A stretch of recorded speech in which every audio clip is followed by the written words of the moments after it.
Let's show you what to do. You know the only.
Honorable?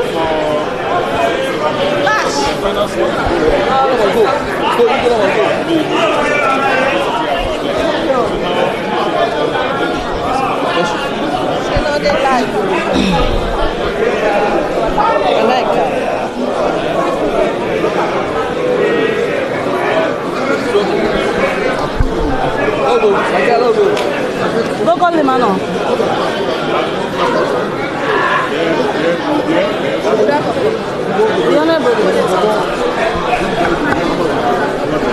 Good morning, viewers, and welcome to Liberty Online TV.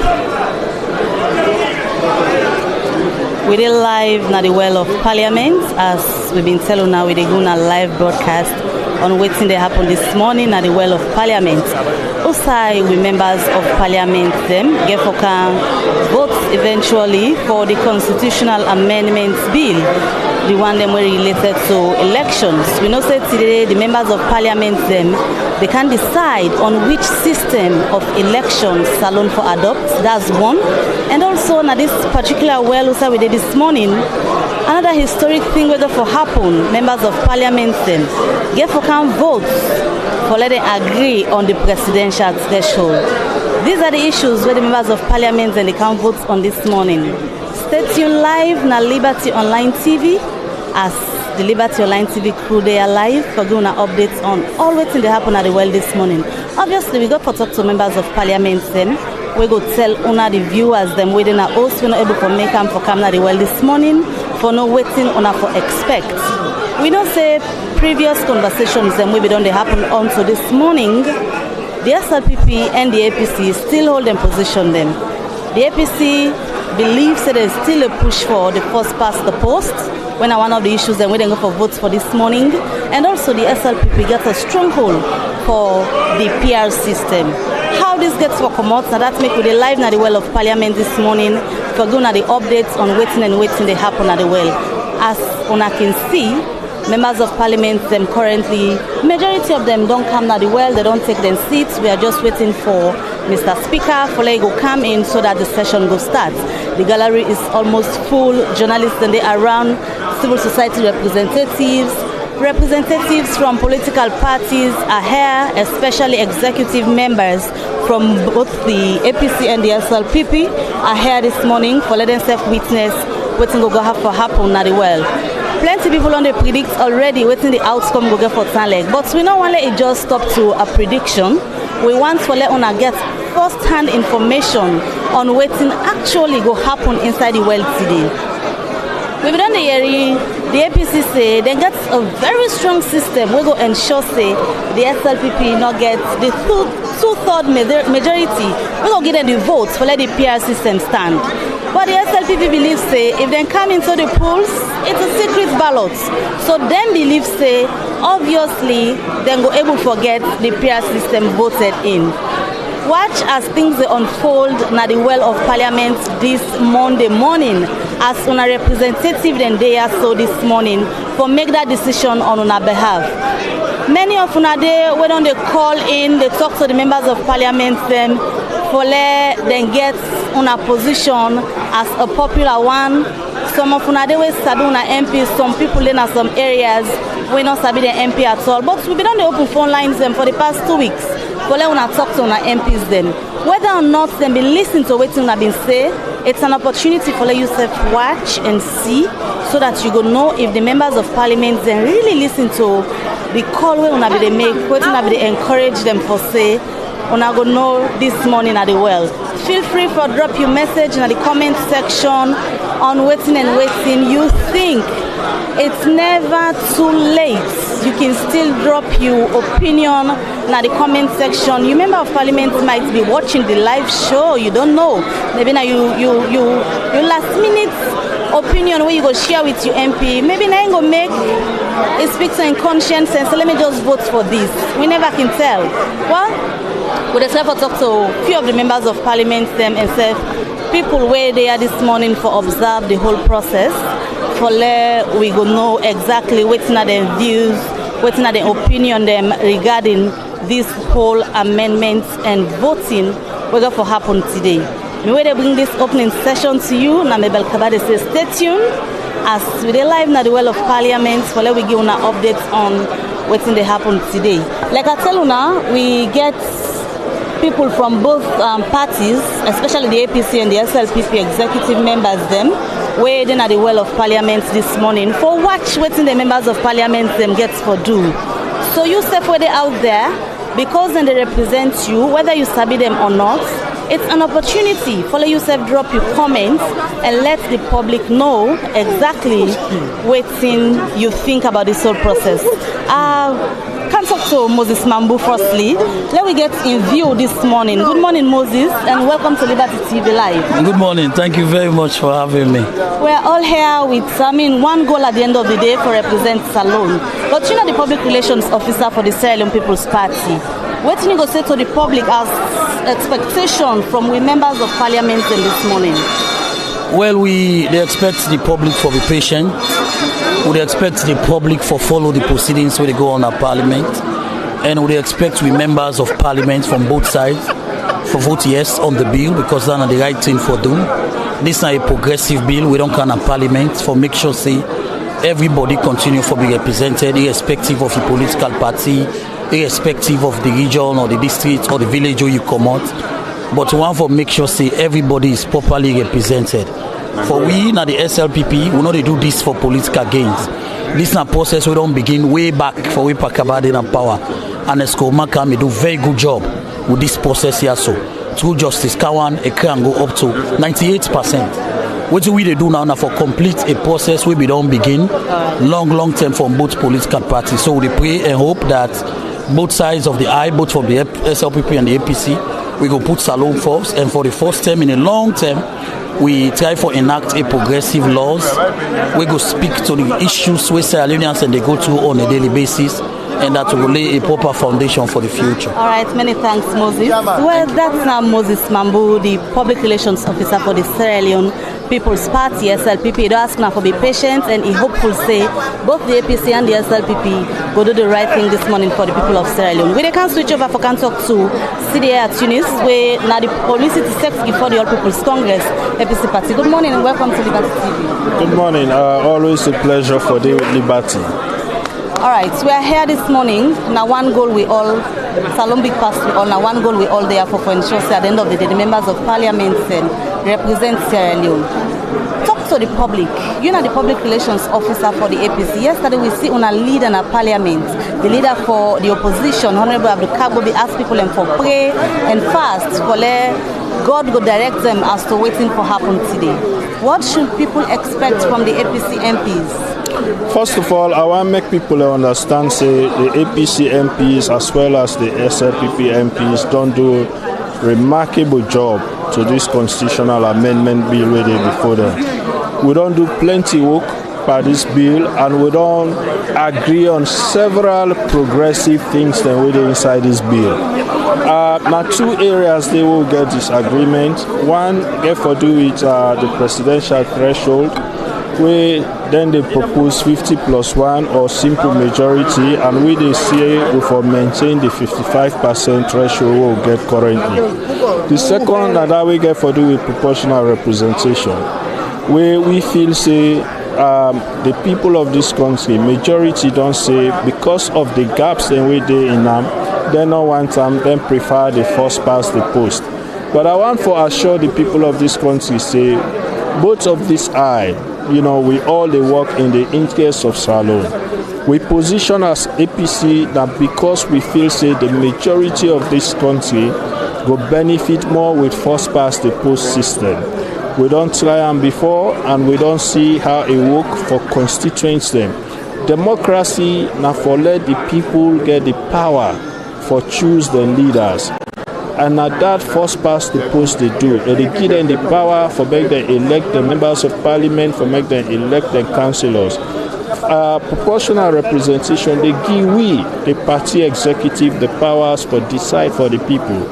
If we as an executive, now the APC being selfish, we for easily say, Lord, go with the proportional representation, because now we get the power for decide would I go parliament or would I go council. But we not feel say now so democracy for work. The voters forget the power for no order they represent them. So now that make them discussions they go, now that make we don't stand with ground. But more discussions they go on. We don't succeed for agree on the minimum 30% quota for women then. We don't agree for make sure say we brothers and sisters within the diaspora able to participate by elections in this country, and for even be members of parliament. But we still they discuss with the hope say as discussions they go on, we'll be able to reach sideways. Normally, then you say lobbying now one effective tool where the members of parliament them can use for able to get the other side around on issues them where they can believe say na for stand at the end of the day. How best the APC don't lobby na parliament for ensure say the first past the post system where una they propose na in una want happen for be the majority of the votes today. Well, it is going on, and we also they explore other areas. We'll make sure say we get a blend if possible. But whatever the decision will be at the end of the day, we want for lay in the interest of the people. And for now, for us as a party, we are convinced that first past the post will more be representative of the people, will more get the power. But then engagements they still go on, and that is why we feel say we for still continue for talk to the SLPP brothers and sisters for see how we go come together for agree. MPs and vote and agree with una for the PR system? Well, maybe before the voting, we could still get some engagements, let we get more clarity, and maybe we will agree on a system we will work in the interest of the people of this country. All right, Sidia Tunis, many thanks we talk to Liberty TV. You're welcome. Well, viewers, that's now Sidia Tunis, the National Publicity Secretary of the APC. I beg your pardon. And now we want to talk to Honorable Gevao. If not, don't they follow the debates from when it starts to now on a go. Notice the Honorable Gevao now one voice we don't be the loudest na parliament for ensure say waiting then the SLPP members of parliament and believe say good for the people happen. Let me just come talk to Honorable Gevao. Good morning and welcome to Liberty TV. Good morning, my lady. Good morning, viewers.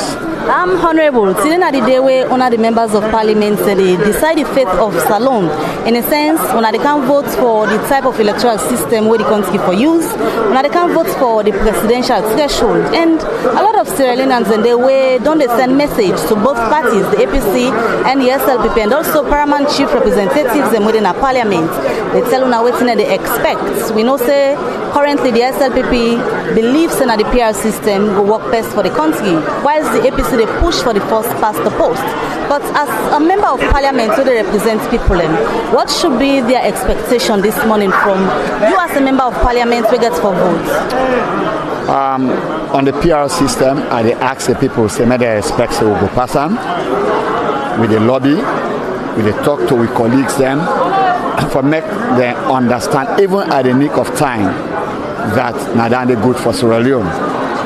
And I tell them, say, in 2012, me and you did in this country, we in this parliament, 2 MPs them, we boot them out of parliament, we say they don't rig elections and then constituency. In 2018, 9 MPs then we come on at them seat on the ground say they rig elections and the constituency PL system they solve that one day. If you want pull person in seat, pass you remove all the district members of parliament, then na parliament. But you not go pull one person in seat because not one person you they vote for, na a block of candidates and a district you they vote for. So by and large, with all the points that we would advance, the fact say it save money, the fact say it reduce violence in community, the fact say they bring kind inclusion, the fact say by elections that they make transformation of power. All of their advantages and the fact say they bring calm women the more now the foyer of parliament or at the forefront of politics. All of them things that we believe say we brothers and the others are when them they recommend this PR system under the Edmund Cowan Constitutional Review Committee, when I be an 80-man committee, when I be the entire country then consult and me not be member. All the town hall meeting they will go with the people then say 911. And that committee recommends that system of government 9 for be the sole system of government we for practice. Where the government of President Ernest Bai Koroma, he accept na in your white paper, he not reject them. He not note them, he accept them in white paper say now the best system of government for Sierra Leone for inclusion, for free of violence. I believe say on this occasion today, we brothers and go give them a second thought and stand by the position where the government they take then and where they take during the tripartite recommendation. Quickly before you left, will you talk one thing when you begin for talk? Say you believe so now go vote for the PRTD. The APC don't repeatedly they talk say they get systems in place where go ensure say when not get 2/3 of the majority votes today. What make you still sure say then go vote for let una get that 2/3 majority? I believe say on the inside we get patriots them. We get the one that we know they go vote for the symbol of sun. We not go get the one that we know they go vote for the chairman of APC, or we know they can't vote for themselves. We get the one that we believe in Sierra Leone. Then systems we get them in place now for Sidon. May they not grab for go vote. Is that people, what they told you? I will tell you, until you did a parliament, if they use that method, the people are watching. You can a parliament under democracy. Democracy is a time for vote. Grab, go vote. You say nobody on my own side, not for grab and go vote. The people are watching. Our children are watching. Generations yet unborn are watching. But me they tell you say, once we all participate in the voting, everybody go vote one after another. There are patriots we believe say Sierra Leone they beyond party, they beyond presidency. Unlike President Bio say me today, I know they vote for President Bio, I know they vote for SLPP, I they vote for Sierra Leone. I'm voting for Sierra Leone, me don't vote na leakage already. On the PR system, me I they vote for it. Alright, Honorable, many thanks for you talk to me. Well, that's now Honorable Hindolo Gevao being the young opinion and waiting on for expect from him as member of parliament. They just don't tell us say in the votes for ensure say the PR system stands. But the game of views of members of parliament them now we can talk to Honorable Mohamed Bangura where well, it represents the APC at the Well of Parliament, and we won't forget in your opinion regarding this whole issue we get for happen today. Good morning, Honorable, and welcome to Liberty TV. Good morning, Liberty TV. Good seeing you back after a long while. All right, we are here this morning. We all know say we there with one goal for Mama Salome, and I don't talk to a few members of Parliament. We know say you party we represent in Parliament. Believe say na the first past the post. The members of parliament them for votes for. Honorable Mohamed Bangura is here under the All People's Congress ticket. What are we expecting? The people of Sierra Leone, waiting for look forward to when it's time to vote? I am the people's representative. I would say I am the only MP here representing the people of this country. Not APC, not SLPP. Now the people of Mama Sierra Leone they represent the parliament. And the voice now they speak what here is their today. Voice on the issues? Their voice is very clear. The PR system now they go in for. The PR system it don't bring stability, peace, calmness. within our society. From 2018, we don't get in this well, we don't get loss of 4 MPs. Nobody knows say we don't lost MP in so area. Peaceful, seamless transition. But in the past, if they say election are kono now, election are kono, you dey see parties them, they spend money, life, properties they go. The state they lost money. So that means APC where they push for first past the post. When are you party, when are under the symbol you they already don't lost 1 vote to that. Me no dey, I dey represent APC, but I'm going to speak the views of Sierra Leoneans. That's what they want. They want a PR system. The PR system, it is not for SLPP, it's not for APC. Yes, APC or SLP can believe to that because of the Olmawange advantage. But in favor, this country is not owned by APC and SLPP. They are the minority. Bulk of the people of this country, they are ordinary people. They are ordinary people. Why not you speak for them? So the presidential threshold, what will be your stance on it? The presidential threshold is something that they are against. Yeah, are they between 55, 51? They lobby some MPs them. I say me want to make an amendment to the 50.1 plus. That is for let you able to bring other parties them inside. If somebody get 48%, yeah, you not get the 50 plus 1. Therefore, allow the constitution for allow that particular political party for coalesce with other party them. We get 1%, 2%, 3%. For let they all go form the 51%. That's the main position, and that's how they push this money. All right, Honorable Bangura, many thanks for talking to us this morning. Well, that's now Honorable Mohammed Bangura. I don't state I'm clear in position in terms of voting, the sides them we don't go for vote today. We they continue the conversation, and we all know still we don't do civic education around this whole issue of the amendments bill, and even up to this morning, and we they continue the public education, civic education on all of these. I want to talk to Almami now from the Ministry of Civic Education for let we know exactly as the ministry una do due diligence so the whole process when it comes to civic education on this bill where we know say we members of parliament and they can vote today. Una do na assignments well? You remember I said not today start.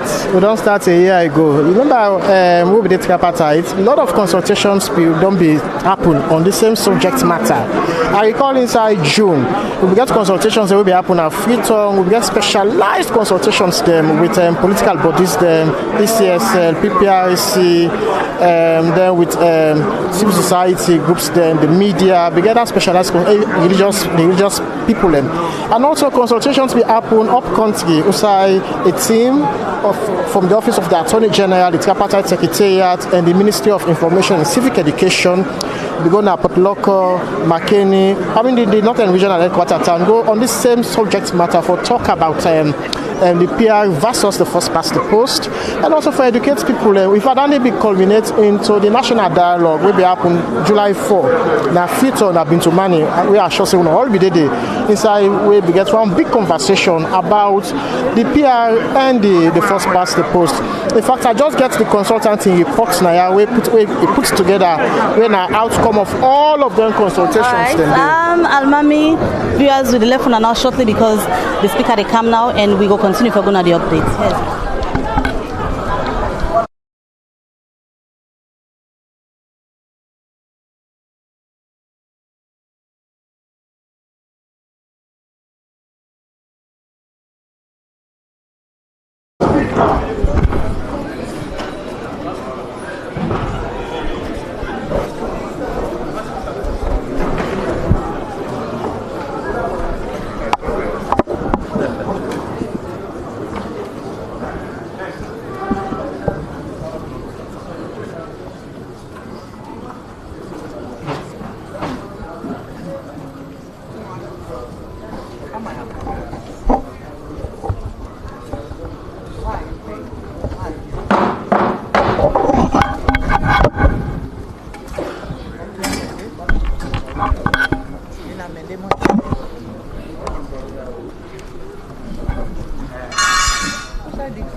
Honorable members, with the leave of Mr. Speaker, SO71 has been fulfilled for the business of the House to commence. Prayers. Prayers. Almighty God, without whose head labor is useless, without whose light such is vain, we and unworthy servants here gathered together in your name, we most humbly beseech thee to send down thy heavenly wisdom from above, to direct and guide us in all our deliberations, and laying aside all private interests, prejudices, and partial affections. The result of all our counsels may be to the glory of thy blessed name.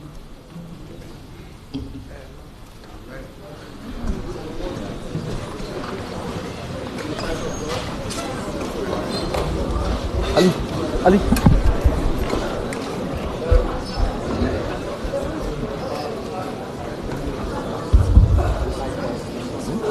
Good morning, Mr. Speaker, honorable members. It's past 10. I therefore move that SO5 to be suspended for the business of the House to commence.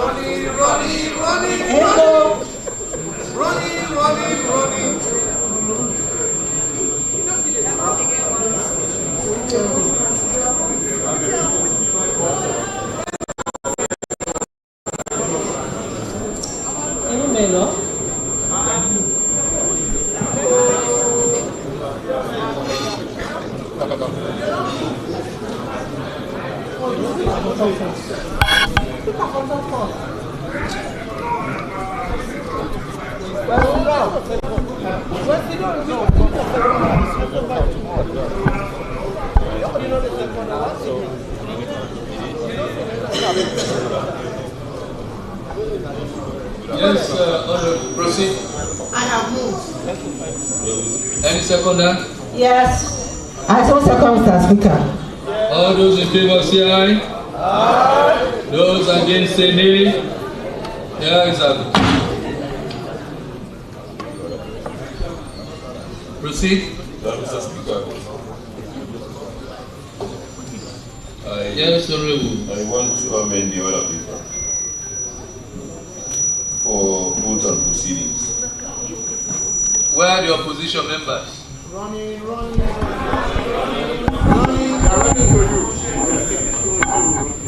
Are you in the meeting? Yes. They might be running from their Either of government business, can you call your colleague?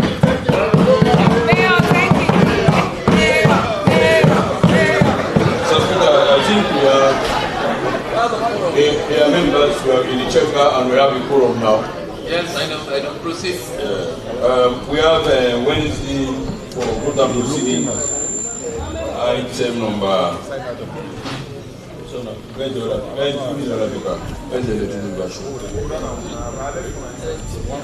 All right. 2 items, 2 after prayers, vote and proceedings for Wednesday, the 5th August, and Friday, the 7th August 2026. Be amended. The proposal is vote and proceedings for Wednesday, the 5th, and Friday, the 7th of August 2026. I so move that the other people be amended. Any seconder? I so second. All those in favor say aye. Aye. Those against say nay. There is a vote. Motion moved by the leader of government business to amend the order paper has been carried. Proceed. Record of votes and proceedings for Wednesday, 5th August 2026 and Friday, 7th August 2026. Honorable members, record of votes and proceedings for Wednesday, 5th August 2026. Pages 1 to 4.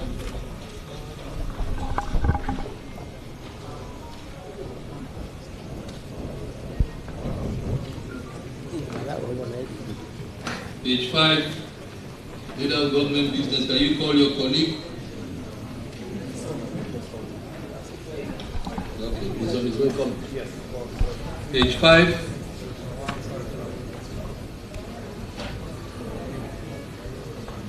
Page 6.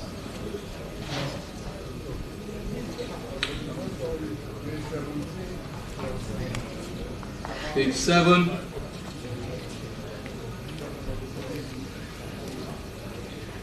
Page 8.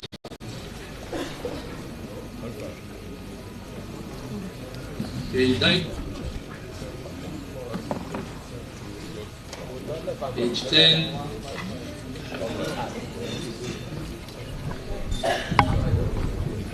Eleven,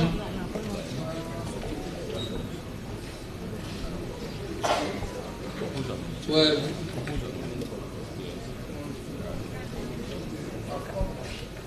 13. There is page 13. Honorable members, record of votes and proceedings for Friday, 7th August 2026. Pages 1 to 4.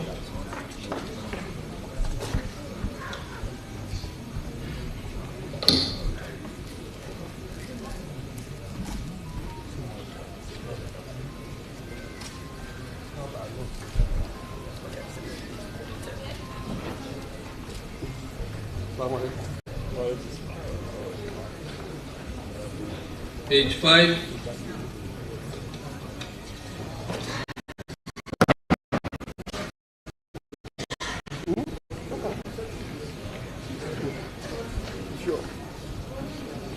Page 6. Remember, please move. Let me second. I so second, Honorable Speaker. Who is the seconder? I am Joseph Estami. All those in favor say aye. All those in favor say aye. Aye. Those against say nay. The ayes have it. Record of votes and proceedings for Wednesday, 5th August 2026 and Friday, 7th August 2026 has been adopted. Proceed. Announcements by Mr. Speaker.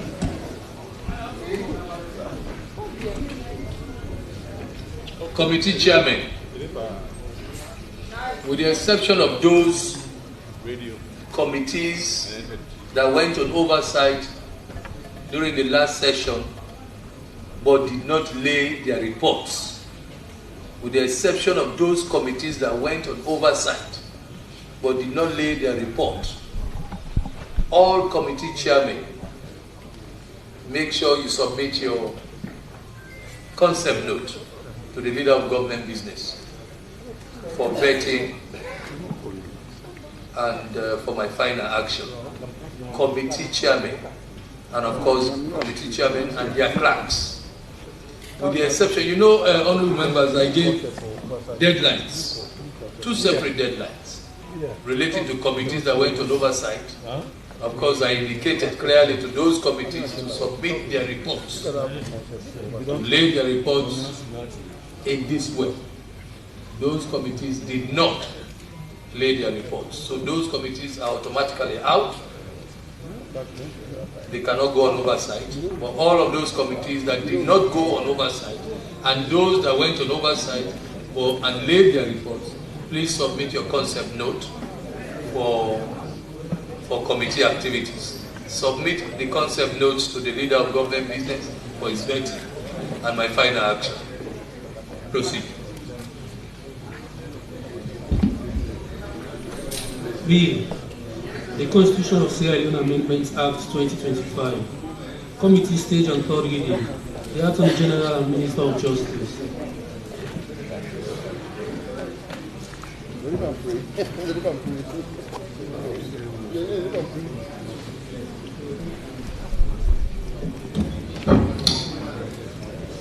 The House resolves into committee of the own. Weeks of Ms. Coleman.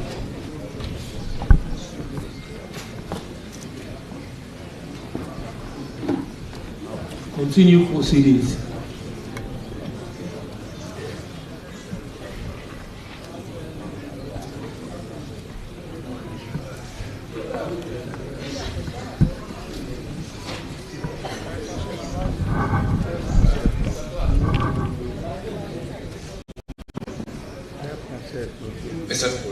Mr. Chairman. Yes, Yes, sir. Mr. Chairman, our tables and we are cleared off for the state opening by, I think, the cleaners or admin staff, I don't know, and our documents were done in the library on part. So most of us are struggling to get our constitution, the bill, and our original constitutions here for this debate. So I ask that you instruct whoever did that to search for our documents. Mr. Clark, is Mr. Clark? Yes. And Honorable Speaker, Right Honorable Speaker, Honorable Members, the Honorable Member has personally visited my office and with the claims. And as you all know, somebody was in charge of the chamber during the preliminary day of the state opening. I engaged her, Mrs. Fraser, and indeed, I was informed that notices were put out so that honorable members, because there were cockroaches.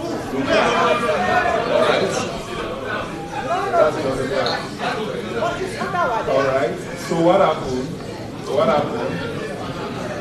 happened, honorable members, they now removed those documents and they took them to the library. They were not disposed of. They were taken to the library. So when the honorable member approached me, I again approached Mrs. Fraser to ensure that those documents were sorted out back for their use.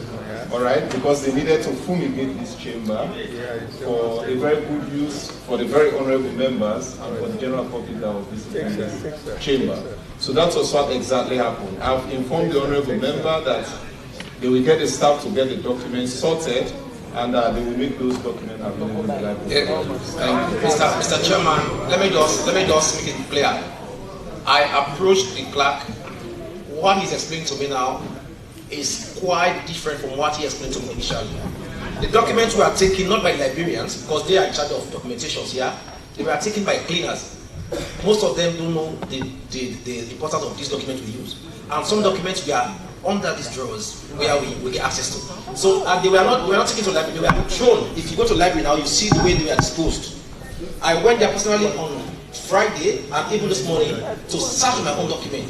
It took me almost an hour. So have you seen your document now? I have seen mine, but I'm speaking on behalf of most of the MPs here. So, Mr. Chairman, this is very serious. Whenever such exercise, they want to conduct exercise, they need to inform us, like he's saying. They never inform us. Like, for example, this is a tiny document. I placed it on my table like this. It cannot cause any harm to this gadget. I can understand if those are on the floor. So for this, Mr. Chairman, most of us cannot effectively participate this now because our documents mark them the bills, so we have to sort that one out. Okay, so we'll deal with that later. Yes, proceed. Proceed.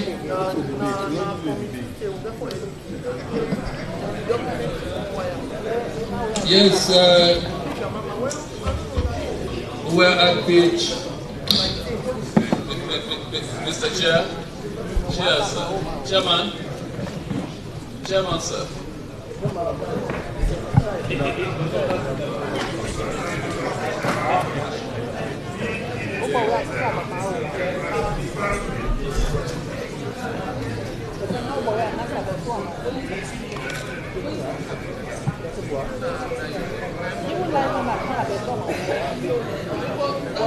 You don't even get the bill. The bill that we done.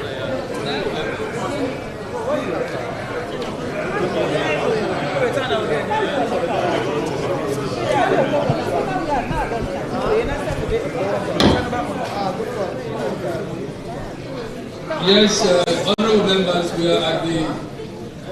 I think somebody got up. Is it okay now? It's okay, Chair. Okay.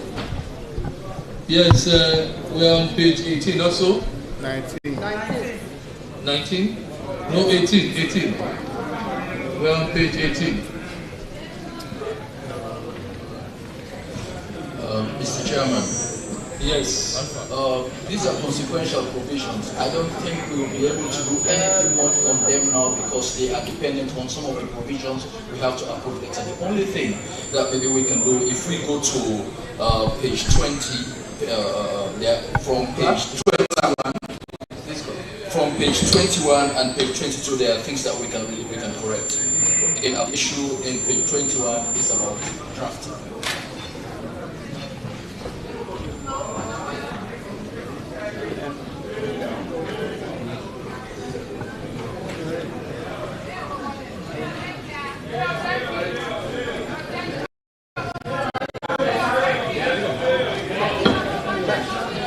Yes, leader of the opposition, we are on page 18.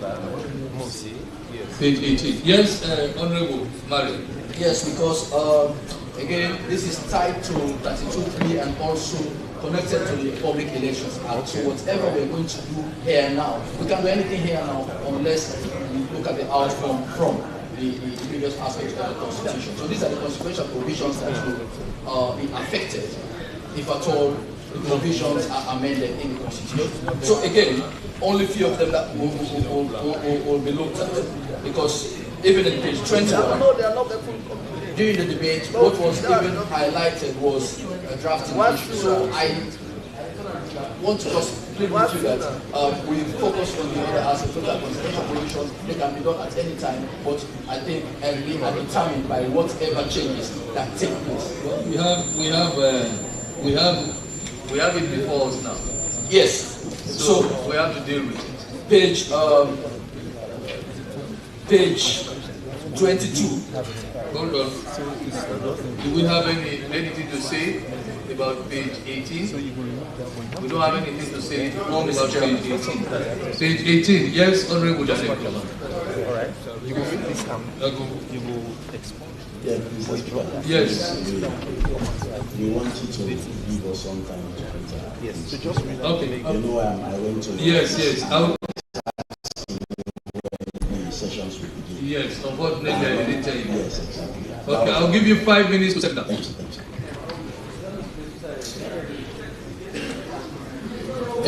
In the process, Mr. Chairman, you can think of some of the things that I'm going to say now. Yes, please. Yes.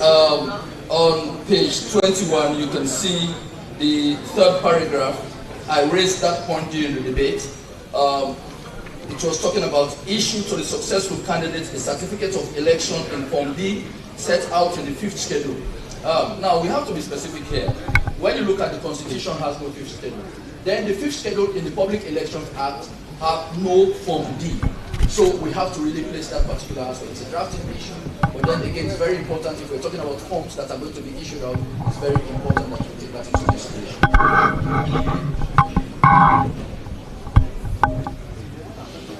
Then of course, we're not there yet, but again, you think about that, page 22, section 21, from the debate, there was that kind of agreement that we're talking about the Political Parties Act about the registry of political parties, which of course from this end, we argue that something not within what we are doing now. So again, that can be taken out of this consequential provision. I know you've done your assignment and in order to make presentations, but we are on page 18.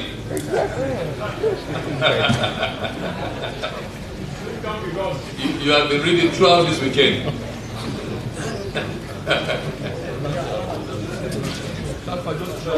Yes, Honorable Tim. So on page 18. Page 18. I know we've struck a pin on the qualifications for the Chief Electoral Commissioner. However, I want to read page 18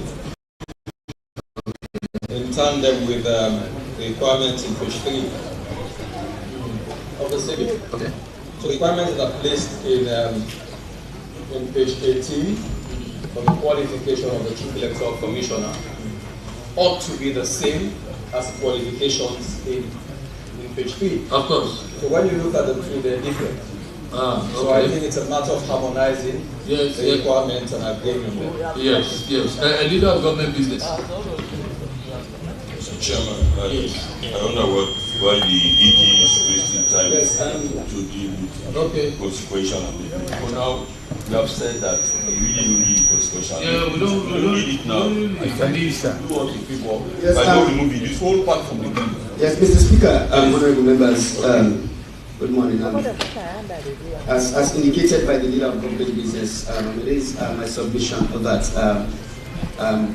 the provisions or the proposals relating to consequential amendments starting on from page 18 be put on hold because this is actually in line with section 173 of the Constitution of Sierra Leone, which reads, with your leave, Mr. Speaker, that the provisions of any consequential provisions acts made under this Constitution or any acts relating to citizenship shall not be amended, repealed, reenacted, or replaced unless the bill incorporating such amendments, repeal, reenactment, or replacement is supported.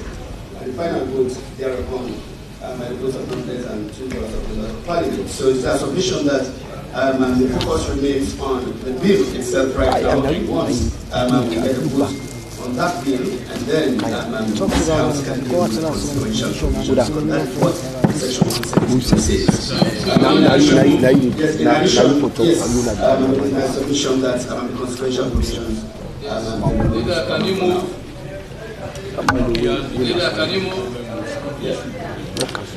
And it is also a submission, Speaker, honorable members, that whilst we move to remove the consequential provisions for now, in fact, the provision relating to the proposal relating to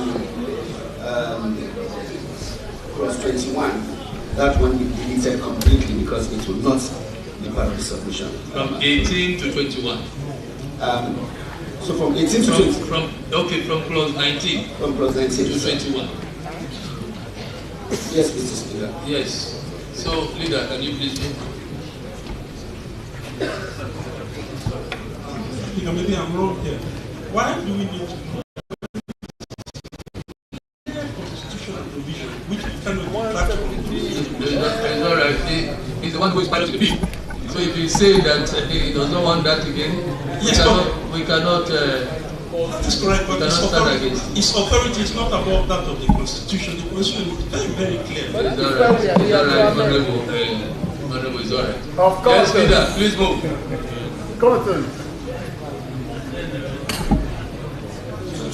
Chairman, it's a commitment that even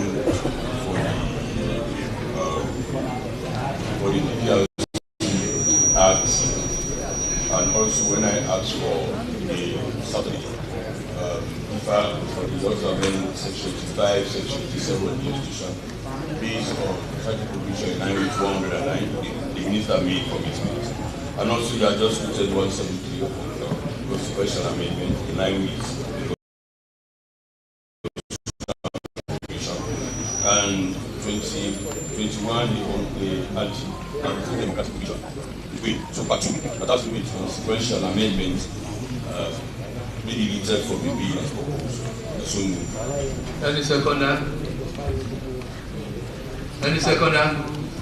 I so second, Mr. Speaker. All those in favor say aye. Aye. Those against say nay. The ayes have it. Part 2, deleted.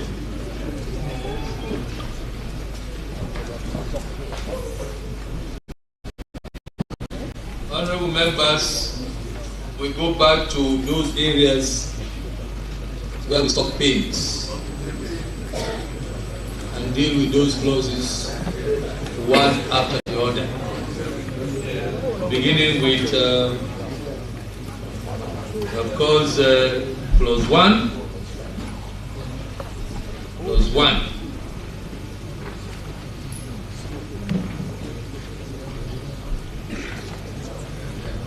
Clause 1 reads, to be specific. Yes, to be specific, I think it's 1B.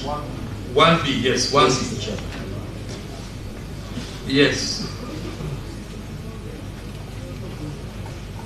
Yes, so what do you say? What do you say, Honorable Mari Conte? Again, Mr. Chairman, it's the issue of search committee that we had there. But it's clear 171:14 is clear about not being bound or whosoever. Do I have your attention, Mr. Chairman? The search committee is going to sit and make a decision. They will bring forward nominees to the president. But in this constitution, whatever the process, the consultation process that might have taken place, subsection 14 of 171 makes it clear that it's not bound by the outcome of that particular consultation or that advice. 53.3 is also clear on that. So why do we need to bring a group of people together, not for free at some point, spend all the time deliberating, make a decision, but at the end of the day, whosoever they are going to present this decision to is not bound by the outcome of that consultation.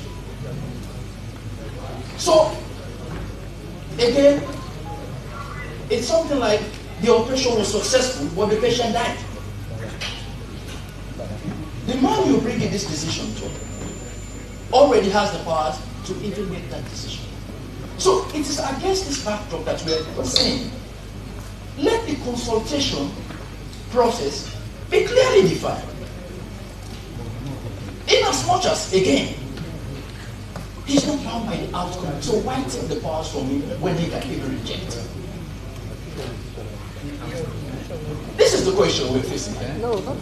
We bring them together, they make a decision, but when they bring it to the president, he still has the power to even reject. So why not make them? Again, we're looking for some other opportunity to bring people together. We spend resources, just like we're trying to ignore all the other resources or the time and effort spent on the previous consultations, the white papers. So let's not make it a habit of bringing people together. They make a decision, then at the end of the day, we walk away from whatever recommendation they brought to. So what we have now is, we have even all the political parties who are not even part of the search committee. So what we are trying to do, to even politicize these other groups that will be speaking truth to power. The sooner they have the opportunity to determine who conducts the election, they automatically politicize. That's why we're going to start World War III. Who becomes a member of that particular committee? Because at the end of the day, they are going to determine the referendum. So again, we can prevent all of this, Mr. Chairman. He has the power. Let's make a decision in consultation with all the parties. I rest my case, Mr. Chairman. Mr. Chairman. Yes, Honorable Ekeke. Mr. Chairman. Successful operation, the patient dies. Two things is satisfied. The patient is satisfied as well. Secondly, the family feel they've done their best. What we seek to address is a democratic credentials that befits our nation. We know the outcome rests on the president, but at least it befits a situation in which the citizens will know there was a process that is credible. Is that too much to ask for? Politicizing the CSO, it should not be your worry. Besides, we have people who serve in your executive now that we are CSOs. We are not politicians before they came in. Because somebody is telling us he has owned membership 15 years before he became PRO. Let's go to the core of the matter, Mr. Speaker. What we cease to do as a nation is correcting the very mistakes we've had, the very complaints we've had election in, election out. Restoring the confidence of the people that their votes will count and their votes matters.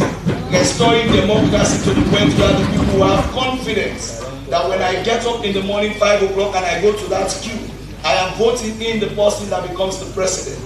And the person who becomes the president has a confidence that I am leading the people that gave me their mandate. It's a social contract theory in which we give them our authority. They give us the social services. Therefore, we are not asking for too much. We are not saying the search committee nominates the president automatically. No. They are only part of the process to ensure we have a credible person in the office. Is that too much to ask for? But the trouble is, we've already had a situation of consultation. Are we admitting that we very well knew it was done wrongly, and we were finding a definition for it all this while?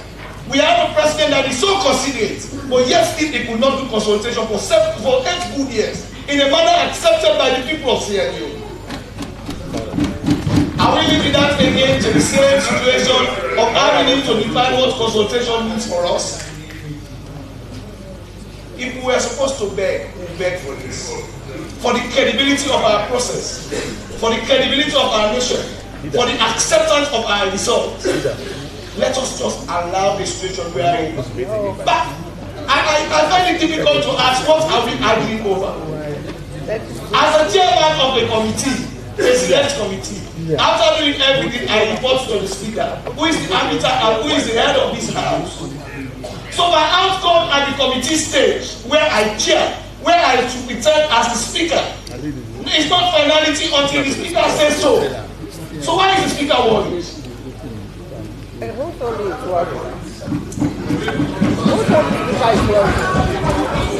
Mr. Speaker, in terms of resources, if we want to save resources, let me say this. Even the people out there will not see us as for the people to be paid. We can save resources by leaving this house and then people have more resources. So I am saying my position is clear and our position on this side is clear. Let us save democracy. Let us assure the people of having an electoral commissioner that befits the status of our democratic credentials.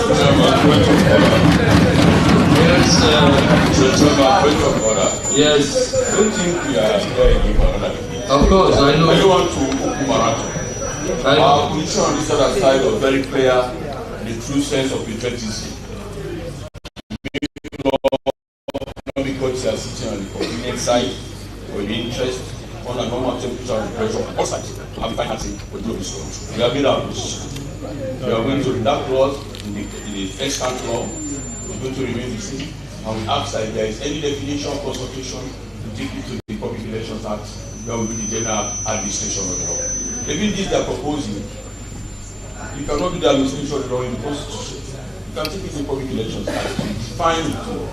I don't want to go over and over what I've said. I have said the 10,000 number. What the president did for the appointment of the electoral commissioners, I asked my colleague, 10,000 numbers that go to the Supreme Court for interpretation. For us, we stand with the extra law.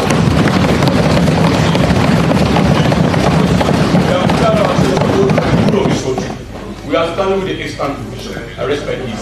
No more submission on this side concerning that. No more submission.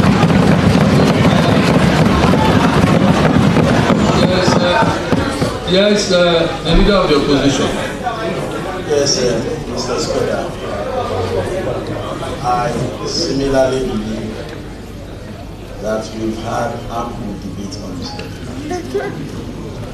And no form of debate will shift anybody's position.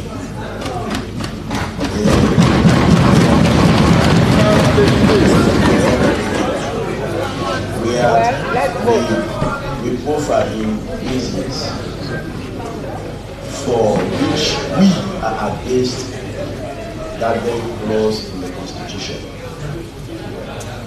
And with all of the debates, if we still stand our ground, then I believe even if we open another debate, to be here for the rest of the day. So I want to pray for your enjoyment, sir. You are the head of this house. I want to pray on your enjoyment, sir, that we proceed in the process. Because it's clear. One of the reasons one of our members stated that even when we define consultation and we have a sitting president who does not go by it, who reprimand the president for not honoring the constitution, it will be a job in continuity. So So we still stand our ground that we against. We want that very clause in the amendment, and that commission is approved. So, the leader of government business, can you state your position and move a motion?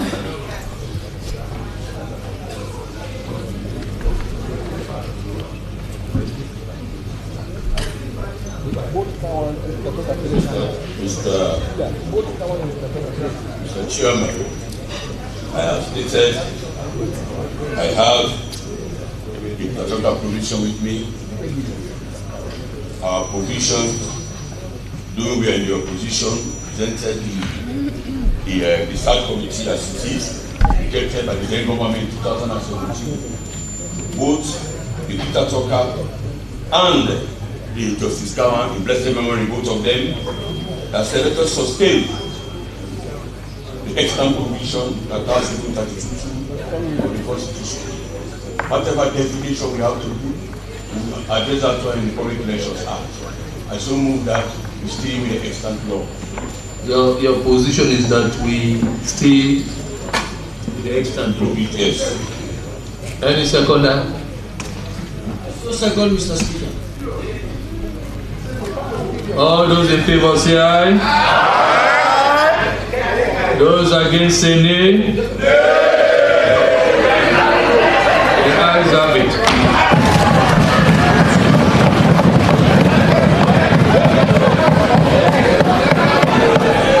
Mr. Speaker. Yes.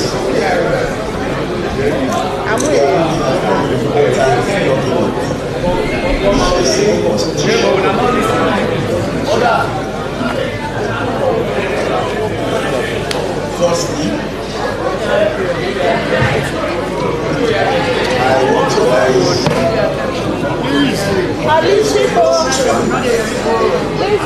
Order. All of you in the gallery. All of you in the gallery. Don't take part. You are citizens of the Republic of Sierra Leone. So you are right to be here. But you are not right to take part in what is happening here. Otherwise, I will withdraw your right and send you out. So please keep quiet and listen to what is happening here. At the end of everything, you can go to your members in their offices, you can go to their homes and tell them, SO2, oh, I like the way you talk to me. But not here. Please, proceed, Honorable. Sorry, leader, please. Yes, Honorable. Yeah, Mr. Speaker, time is 12. Time is 12. So I move that ISO 5 to be suspended for the business of the House. Yes, any seconder? Any seconder? ISO second. All those in favor say aye. Those against say nay.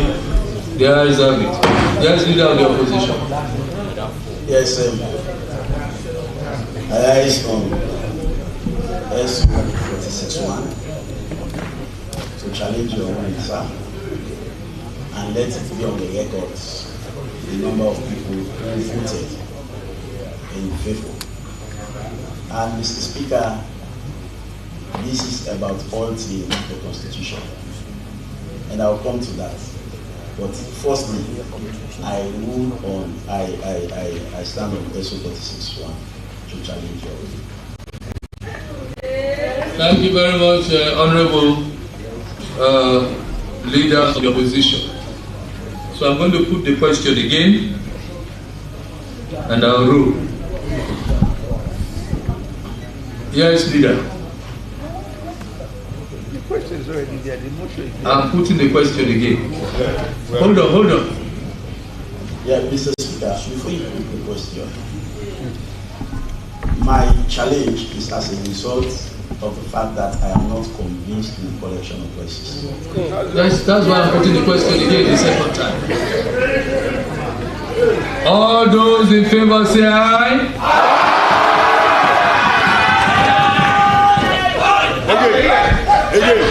Those against say nay.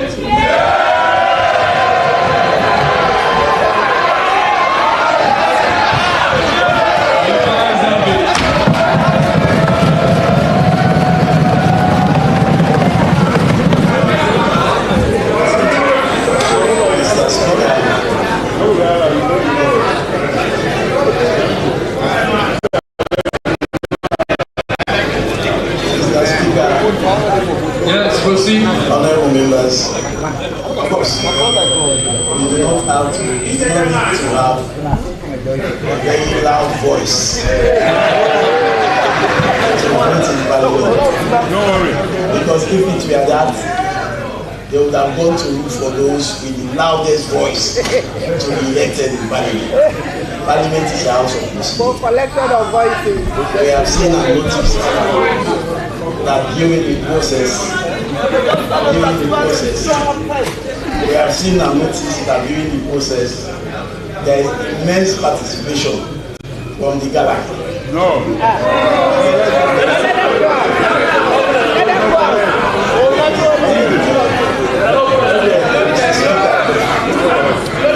Mr. Speaker, that is why I want us to have a head count so that we can have a specific number of members of Parliament who voted for and voted against.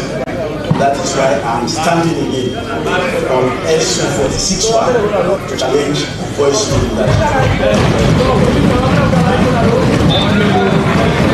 Honorable members, a division has been claimed by the leader of the opposition. In the circumstances, I call both leaders to call their members who are outside to come in. And give you 10 minutes to make sure all your members are here. 10 minutes. Sergeant Atan. Sergeant Atan. Yes, sir. Clear the chambers.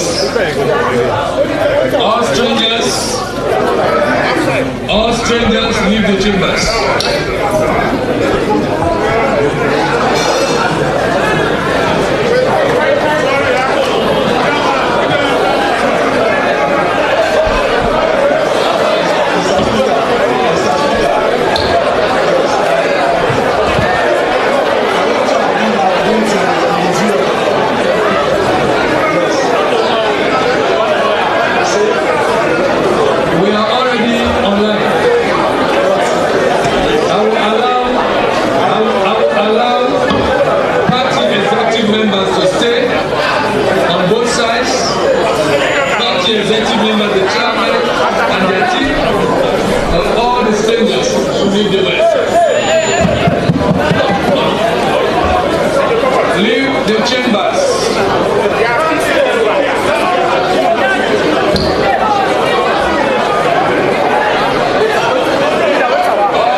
Yeah.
And if you are not a chamber staff and part of the sergeants at arms, kindly also leave the chambers if you are staff.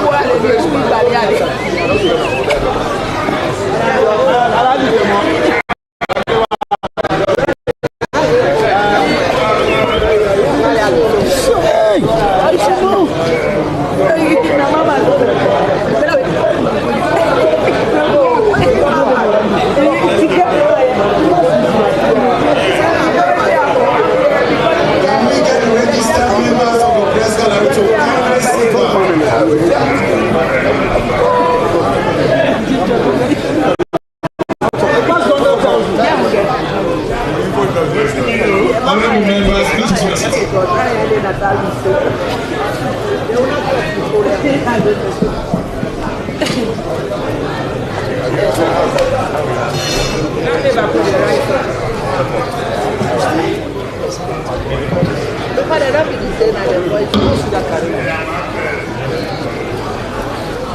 Honorable members, I wanted the party leaders to stay, but unfortunately, you know, this is a very straight parliamentary proceeding. Normally, in votes of this nature, you know, we don't allow strangers to be around. Because I will allow the leaders, all political leaders, to occupy the diplomatic gallery, please. I will allow you to occupy the diplomatic gallery. All parties stakeholders.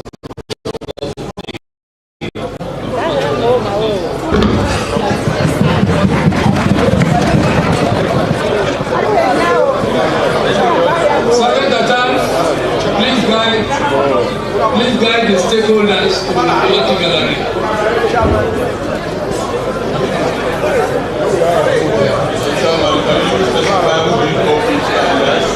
The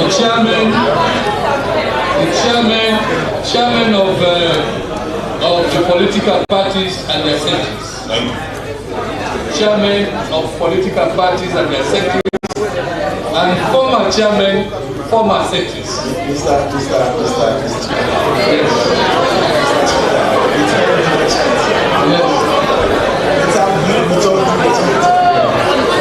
is not a civil society.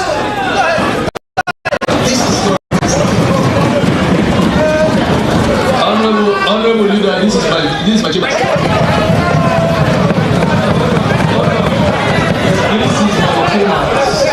I don't think it should be argued like that. This is my chamber. And even for I think we have another group. I think for the general, yes, we also sent everybody out. No. Okay, this time we don't want strangers within the way. They can go. That's why I told them to go. That's why I told them to go. Please leave out your position.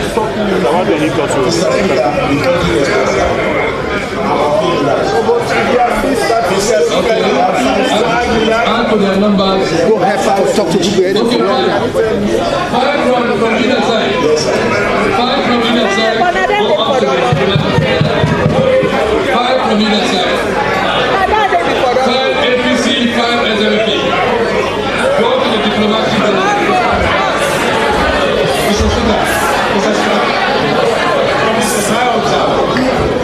Because we are not just having leaders of the APC and SLP, all political parties present. So you say the APC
security of members.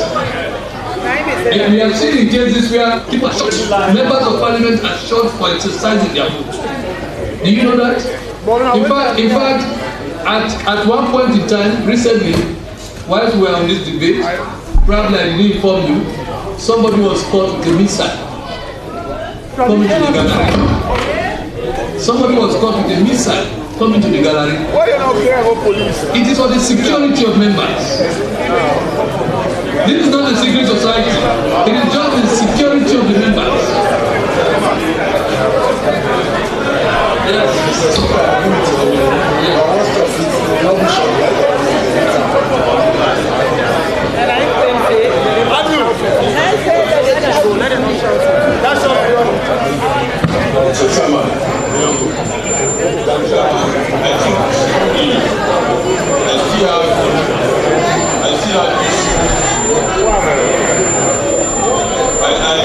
I don't see us standing in the room. I don't see us standing in the room. But I was thinking that hold on, leader. Members, please sit down. Occupy your seats. All members. Occupy your seats. Mr. Chairman. Yes. As I see, you still have chaos in the chamber all over the place. So I'm asking for enforcement to invoke ESO 79. Yes. I'm asking for you to invoke ESO 79. For you to tell ESO 79. You draw all strangers. We want 5 from the APC, 5 from the SLP, and 1 each from all the political parties. 1 each from all the other political parties. If you don't belong to this category, please leave.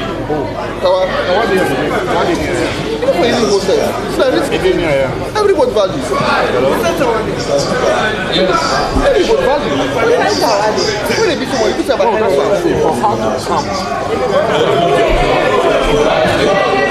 it's not about the quorum. In this case, it's about my ruling.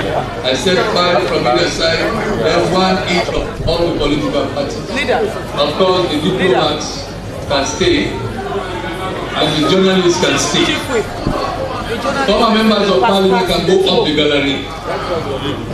Former members of parliament. Yes. So, Sergeant Atta,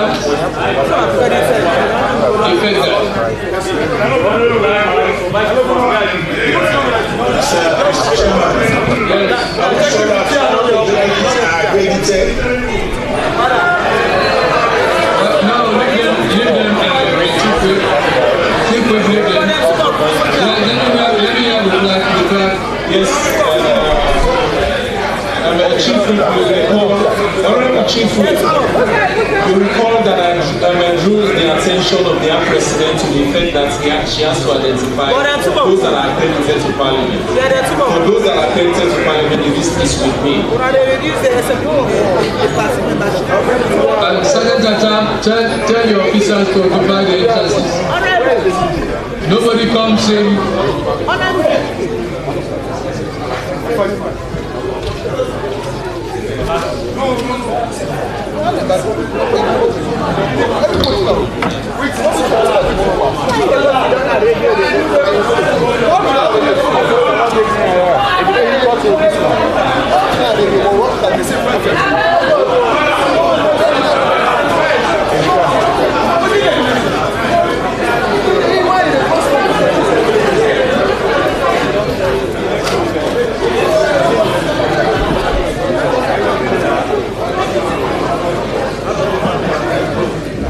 Honorable members, like I informed you, a division has been claimed by the leader of the opposition. And in the next 2 minutes,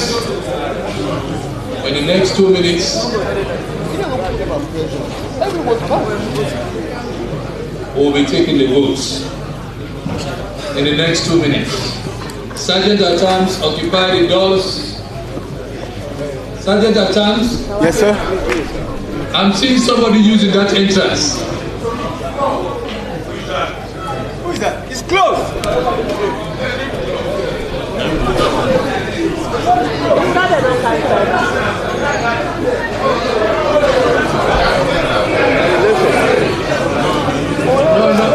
Please clear the chambers, please. Yes, please clear the chambers. Go to the gallery. It's okay. Nobody solar. Nobody solar.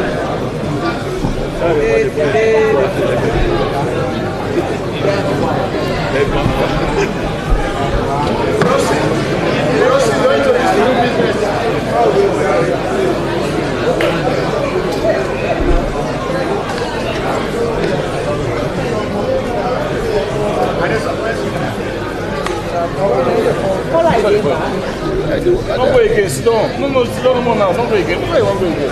Sit down. Everybody is seated. Sit down, sit down. Sit down, sit down, wait. Clap. Clap. Clap.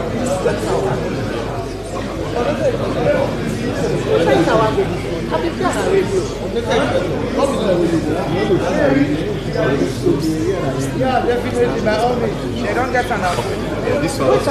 Okay. It don't matter. Tower no cancel, not a problem. We are okay. 1 minute. We are okay. Shall we take in the votes? Sergeant at arms, close all the doors.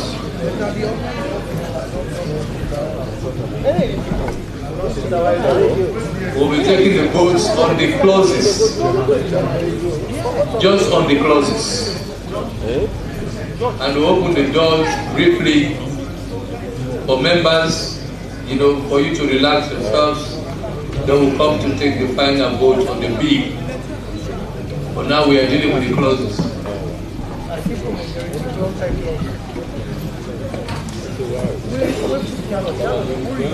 There is a motion on the floor by the leader of government business, and that motion has been seconded. And the leader of the opposition has claimed the division and has challenged the decision of Mr. Speaker. So we are going to the votes. I'm going to ask all those in favor to rise in their seats to be counted. After you have been counted, we also call all those against to rise in their seats and be counted.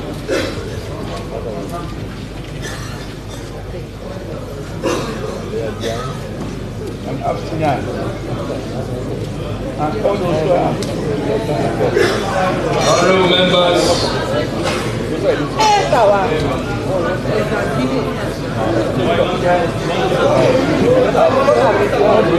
honorable members, all those in favor of the motion of the leader of government business to the effect that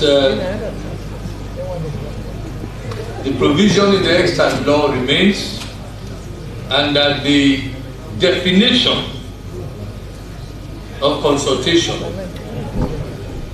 be done in another act. All those in favor say aye.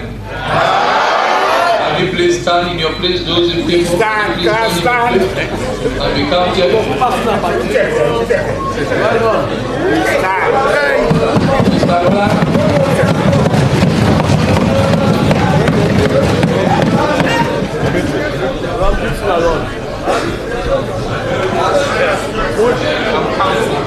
When I let go, take my tone and know you.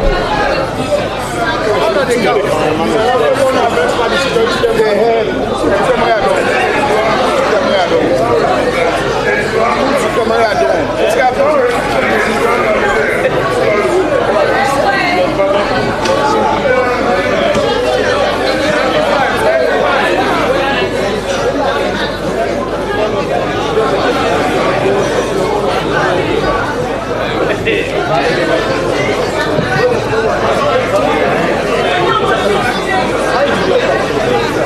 How you doing?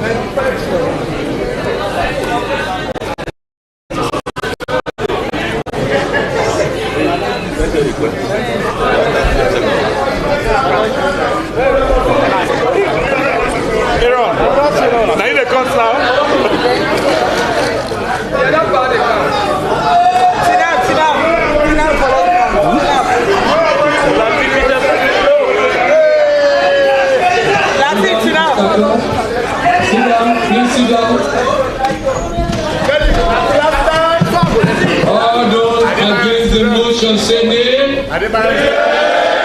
Please stand up in your seats. Please rise in your seats.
For the news we dey around, log into Liberty TV online. Positively we bring the change. They get the masses involved. Staffs them everywhere, everywhere. We climb the mountain just to get the news. We go down the slums to get the views. Hi yeah, hey, voices come. Credibility, now we ability. News, give the views, the tell where you want them. Government issues, democracy, now we not the answer. We human them, God picking, there's a get the power. They count on me, they count on we anyhow. Give the news, give the views, the tell where you want them. Government issues, democracy, now we not the answer. Human them, God begin the security power. Make it call on me, count on me anyhow. Liberty we rise, like an eagle we fly. Liberty TV day before. Climb the mountain just to get the news. Go down the slums to get the views. Hi yeah, voices down. Hi yeah, give the news, give the views, the tell where you want them. Government issues, democracy, now we not the answer. We human them, God picking, there's a get the power. They count on me, they count on we anyhow. Give the news, give the view, the tell where you want them. Government issues, democracy, now we not the answer. We human them, God begin, let's get the power. Make it call on me, count on me anyhow. Speak free and fearless, inclusive journalism. Speak free and fearless, inclusive journalism.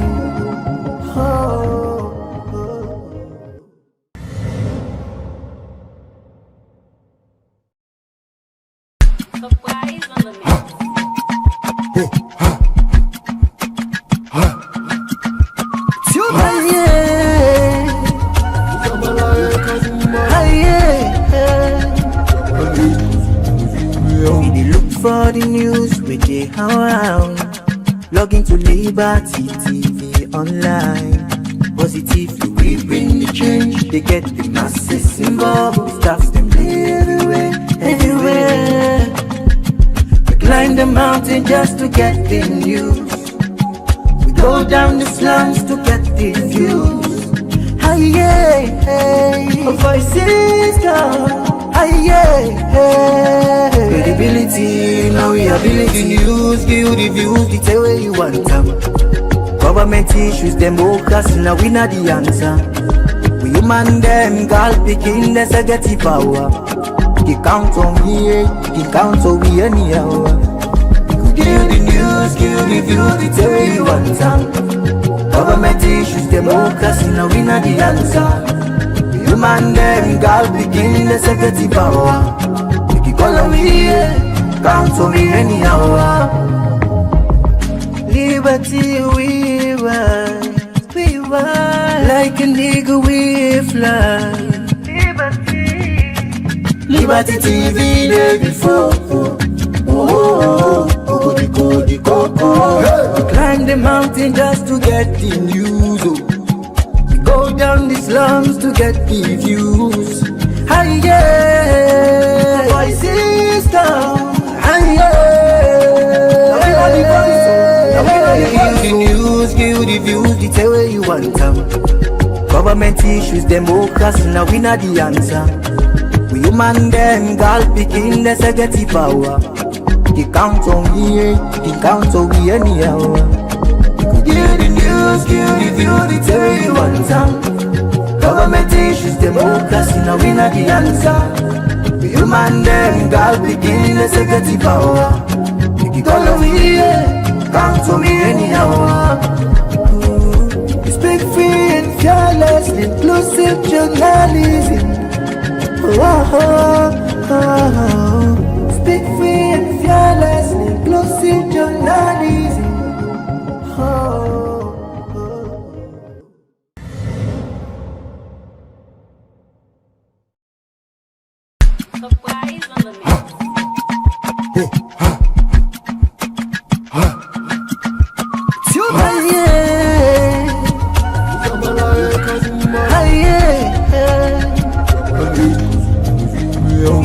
For the news we dey around, log into Liberty TV online. Positively we bring the change. They get the masses involved. Staffs them everywhere, everywhere. We climb the mountain just to get the news. We go down the slums to get the views. Hi yeah, hey, voices down. Hey, hey, credibility, now we ability. News, give the views, the tell where you want them. Government issues, democracy, now we not the answer. We human them, girl picking, there's a get the power. He count on me, he count on me anyhow. Give the news, give the views, the tell where you want them. Government issues, democracy, now we not the answer. Human them, girl picking, there's a get the power. You call on me, count on me anyhow. Liberty we ride, like a nigga we fly. Liberty TV day before. We climb the mountain just to get the news. Go down the slums to get the views. Hi yeah, voices down. Hi yeah, everybody voice. Give the news, give the views, the tell where you want them. Government issues, democracy, now we not the answer. We human them, girl picking, there's a get the power. He count on me, he count on me anyhow. Give the news, give the views, the tell where you want them. Government issues, democracy, now we not the answer. We human them, girl picking, let's get the power. You call on me, count on me anyhow. We speak free and fearless, inclusive journalism. Speak free and fearless, inclusive journalism. Oh.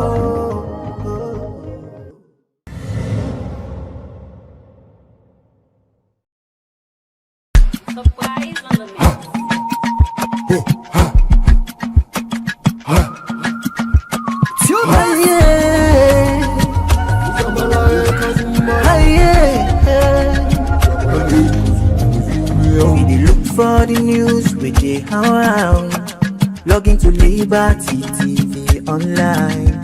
Positively we bring the change. They get the masses involved. Staffs them everywhere, everywhere. We climb the mountain just to get the news. We go down the slums to get the views. Hi yeah, voices come. Credibility, now we ability news, give you the views, the tell where you want them. Government issues, democracy, now we not the answer. We human them, girl picking, there's a get the power. You count on me, you count on me anyhow. Give you the news, give you the views, the tell where you want them. Government issues, democracy, now we not the answer. Human them, girl begin the security power. Make you call on me, count on me anyhow. Liberty we ride, like a nigga we fly. Liberty TV day before. We climb the mountain just to get the news. Go down the slums to get the views. Hi yeah, voices down. Hi yeah, give you the news, give you the views, the tell where you want them. Government issues, democracy, now we not the answer. We human them, girl picking, there's a get the power. You count on me, you count on me anyhow. Give the news, give the view, the tell where you want them. Government issues, democracy, now we not the answer. We human them, God begin the security power. Make you call on me, count on me anyhow. We speak free and fearless, inclusive journalism. Speak free and fearless, inclusive journalism.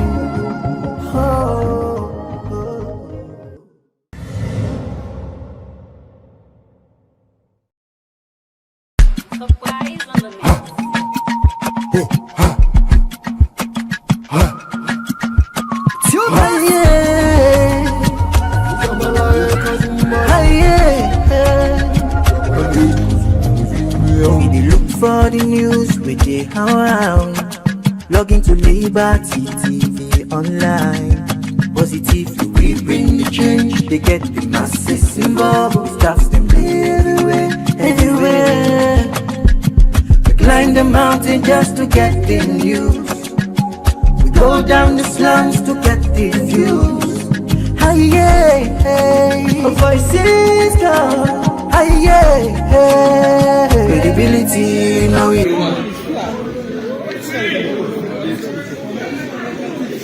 Thank you very much, Speaker. Mr. Speaker,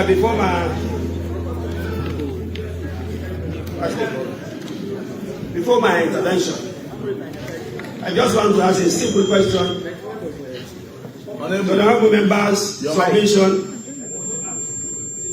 Simple question to the honorable members' submission. The honorable member from Kailam. Just a simple question for the layman understanding and for the attention of the public, for the attention of all Sierra Leoneans in and out of this country. Just one simple question. Sierra Leone is made up of 14 districts. True or false?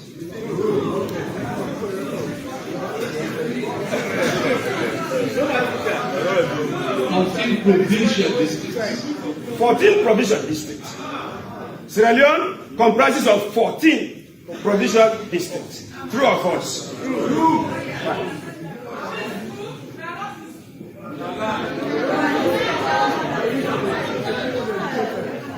Honorable members, please, let me crave your kind indulgence.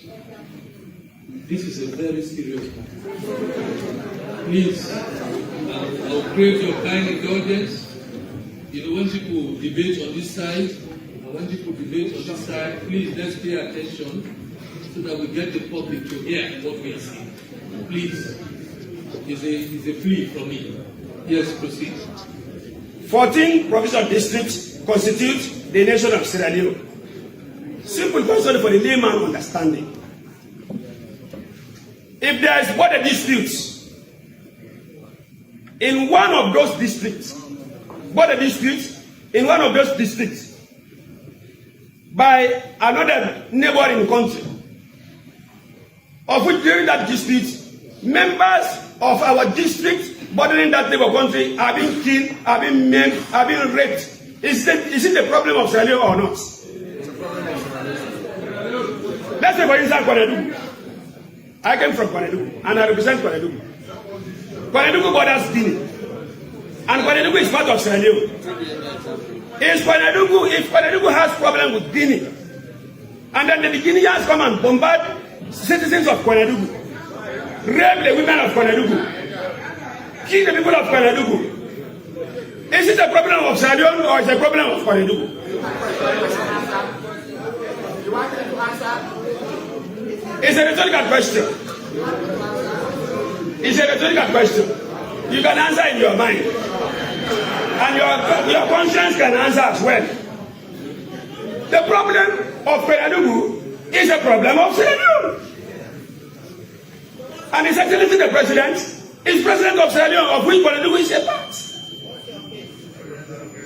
Mr. Speaker, on that premise, I refer you to Section 91.1. Section 91.1. It reads, except as otherwise provided in this Constitution, underline that exception clause. Except as otherwise provided in this Constitution, any question proposed for decision in Parliament shall be determined by a majority of votes of the members present and voting. Mr. Speaker, you are a lawyer from no mean standing, and the honorable member from Gabon is a senior, and he quite well noticed that this provision, subsection 1 of section 91, has an exception clause as an opening statement. That opening statement is not for nothing. The drafters knew what they were doing by providing that exception clause. Mr. Speaker, you will also agree with me, including my senior Devao, that in law, you have rules. Sometimes you got a general rule. You have general rule. And you agree with me that not all, but most of those general rules, some of those general rules has exceptions. There are exceptions to general rules. And in fact, apart from that, there's a third stage. You agree with me in the law of evidence. That in addition to general rule, having exceptions, you also have what we call exception to the exceptions.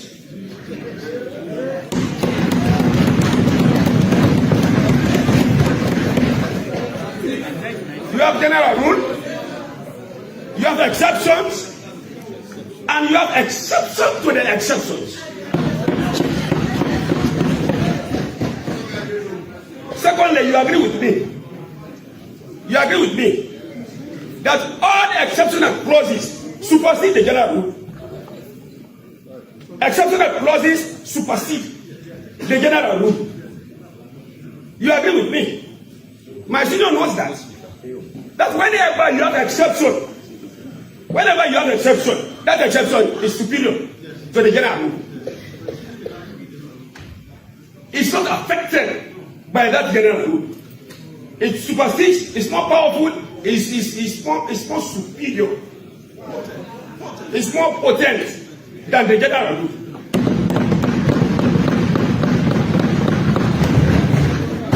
Mr. Speaker, honorable members.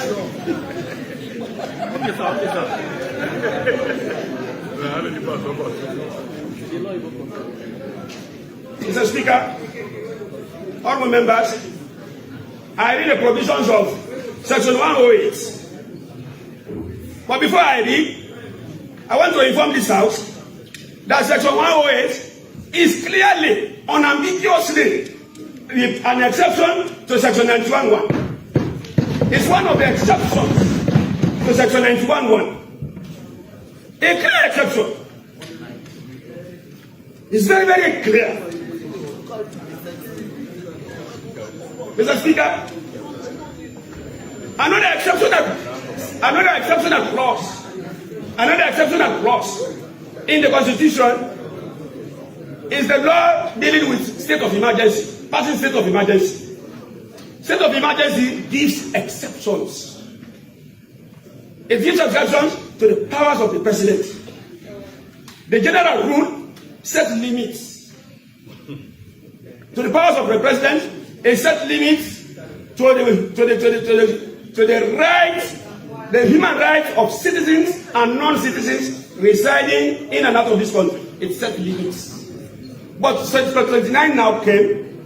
You and I know that under Section 29, those general rules regarding your human rights, your right of movement, your right of speech, or this and that, the exceptions supersede those ones under 29. And the president has the power to overdo his general power stated in Chapter 3. The president under 29 has the power to overdo Chapter 3 of the Constitution dealing with basic human rights. You know that very well. Mr. Speaker, clearly, Section 108 is an exception. And I read, without further ado, I read paragraph B. Paragraph B of Section 108. I will first read the opening statement. Subject to the provisions of this Constitution. Subject to the provisions of this Constitution. When you say subject to the provisions of this Constitution, you can say reference to the provisions in 91.1. Because 91.1 is part of the Constitution. Subject to that provision in 91.1. Subject to any other provision. But I will refer you to the provision in 91.1. Subject to that provision. Let us stand there and then move on. Parliament may alter this Constitution. Parliament may alter this Constitution. Of course, may. Because it is of the discretion whether to pass it or not. We have the supreme power under 105. You know that. May alter this Constitution. What constitutes alter? The verb to alter. Or the noun alteration. What do you mean by the word alteration? In this Constitution, any form of amendments, any form of changes, any form of importation from one act to this one, or taking it to another one, or taking it from one chapter to another chapter, no, it's best fit under chapter 2 rather than chapter 3. It's best fit under section 9 rather than section 1. That's importation. And even by modification, it says, but it reads down this way rather than that other way. It constitutes alteration. And that alteration points to single individual clauses, single individual provisions in each clause.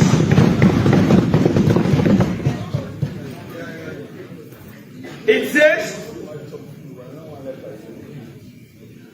that bill, the bill before us here, the bill before us is supported by the second and third reading by the vote of not less than 2/3 of members of Parliament.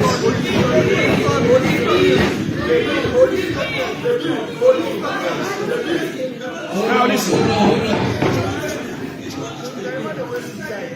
Now listen.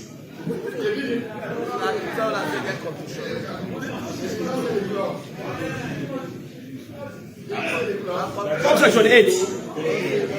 Subsection 8 of section 108. For further edification. Subsection 8 of section 108. It reads, maybe I will only stop to the opening paragraph so that I will go to the others. Or if you don't mind, I will read all. Subsection 8 of section 108.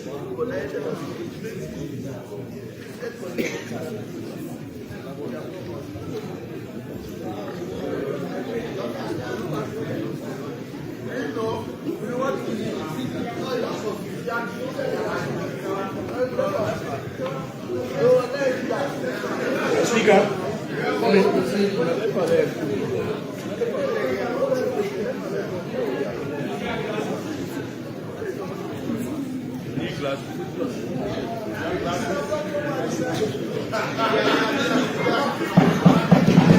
Mr. Speaker,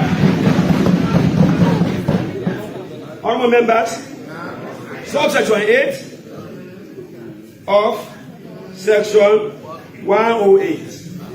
It reads, any suspension,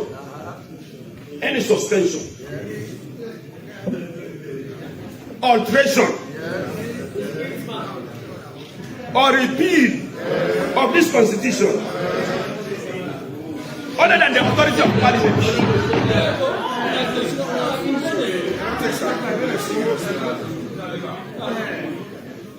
thank you, Mr. Chairman. I will start fresh. Any suspension, alteration, or repeal of this constitution, other than the authority of parliament, shall be deemed to be an act of treason. Now I want you to pay careful attention to this one.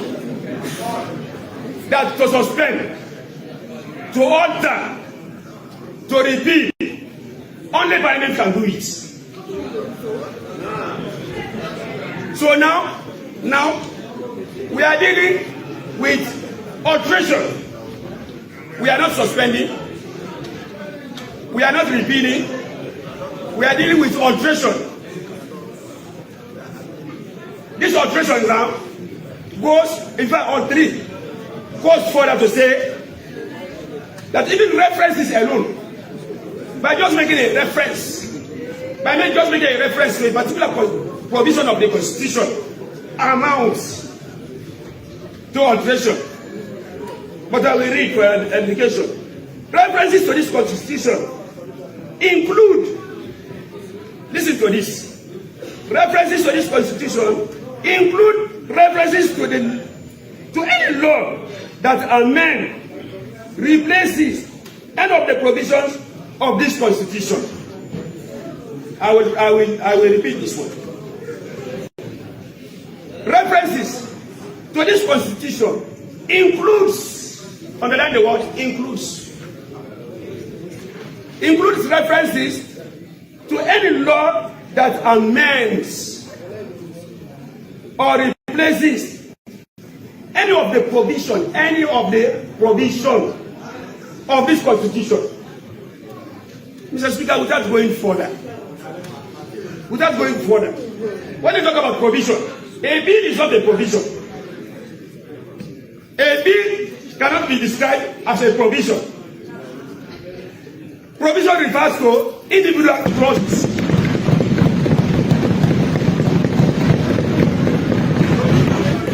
Provision refers to individual clauses. Individual clauses. Mr. Speaker, honorable members, in fact, this one even you don't need to pass again. You don't need to pass again to understand this mathematics. Let's say the bill has 9 provisions. 9 provisions. I've told you what provision stands for. A bill cannot be referred to as a provision. Provision refers to individual clauses in the bill. Now let's say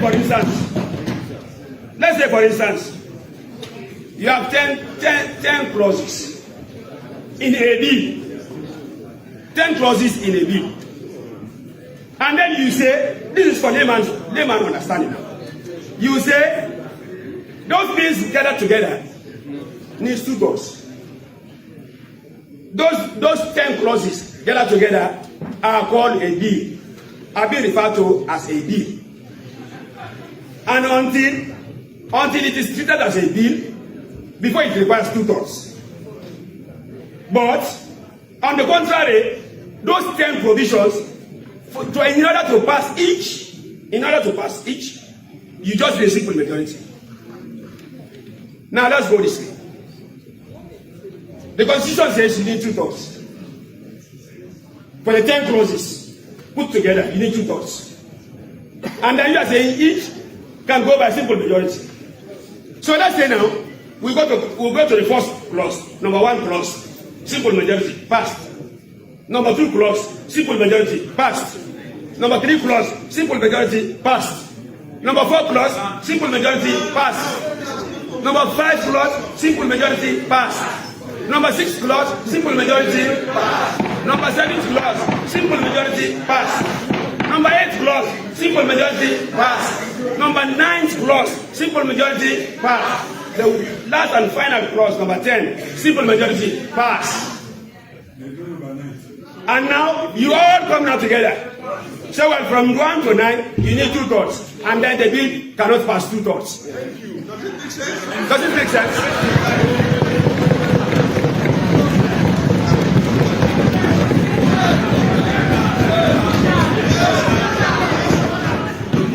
Does it make sense? If you can go from 1 to 10 by simple majority, and then there is another bridge to cross, and that bridge now, the law says you need 2 thirds, and then you cannot cross that bridge. So why waste time?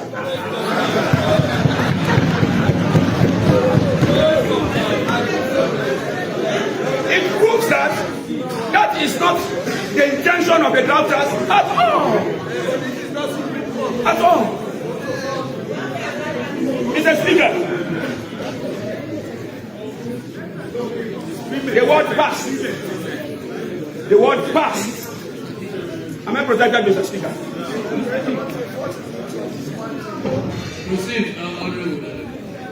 Thank you, sir. The word in law, passed, in quotation, passed. You know what it implies? It implies finality. It implies finality. Finality. When a bill is passed, it means it has come to completion. It is now law. That's the legal meaning of the word passed. So let me ask you this question. How can you apply the word passed to a clause? Clause 1 passed. Clause 2 passed. Clause 3 passed. Clause 5 passed. Clause 10 passed. And then all bodies together, or 10 come together, they cannot get 2 thirds majority. And then it's not passed.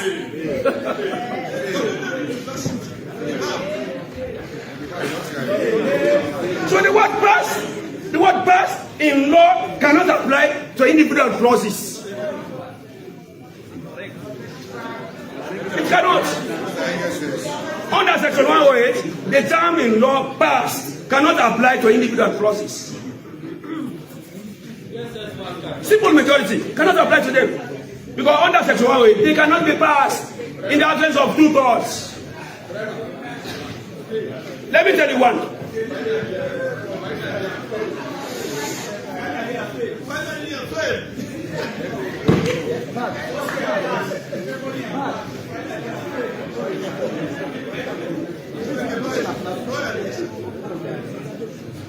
Mr. Speaker, Section 108 is so selfish.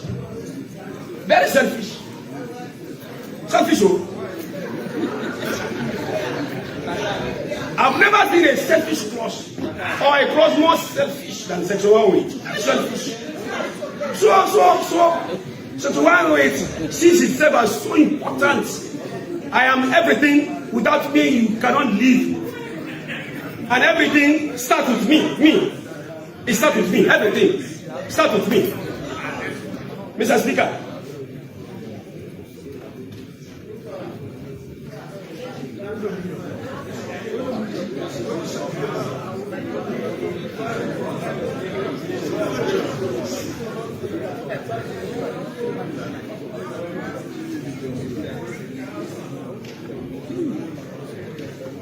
Thank you, sir. Mr. Speaker, I refer you to subsection 3. Subsection 3, paragraph A. I will read the opening subsection and then I will stop at paragraph A. Subsection 3 of section 108. Subsection 3 of section 108.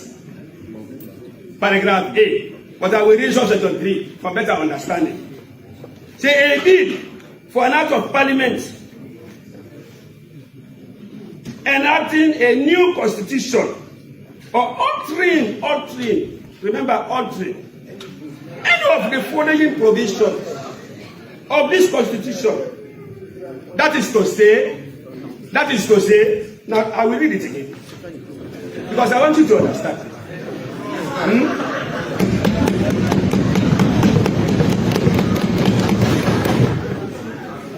A bill for an act of parliament enacting a new constitution, listen, or altering any of the following provisions of this constitution. That is to say, number 1, this section. Section 108. That is to say, me. If you are given 10 oranges to share between 9 people, if you are wise, what will you do? The first orange belongs to who? Me. And then I will share the rest. The first law of nature is Section 108, respect the law of nature. Me first. And when they ask this section, number 1, I mean A, paragraph A, this section, it means which section? Section 108. And section 108, paragraph B of subsection 2 of section 108 is part of this section. This section. And then it goes to outline the rest, the others. But it starts with this section. This section includes all of section 108, all. And what this section says, that is why I see section 108 as jealous. He's very jealous of himself.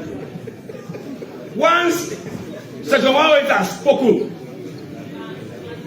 section 108 doesn't want any interference, no interference.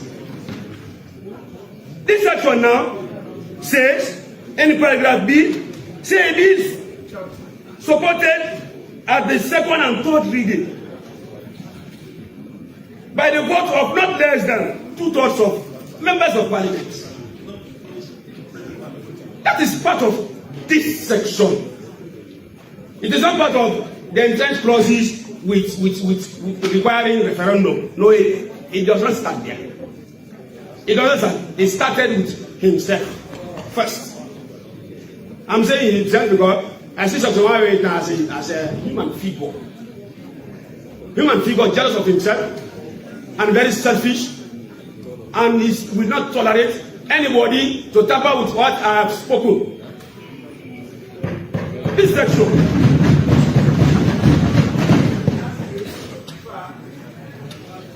Mr. Speaker, honorable members,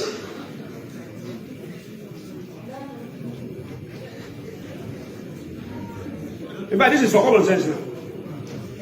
For common sense.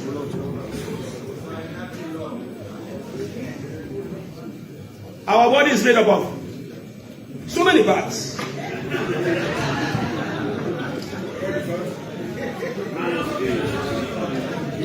Our body is made up of so many parts. You have your hand, you have your feet, you have your stomach, you have your eyes, your heart, and the rest. At a point in time, the head, the eyes, the hands, they revolted against the stomach. They revolted. So when me as the hand, I walk, I use the pen and write, the eye says, in fact, I see, I direct you.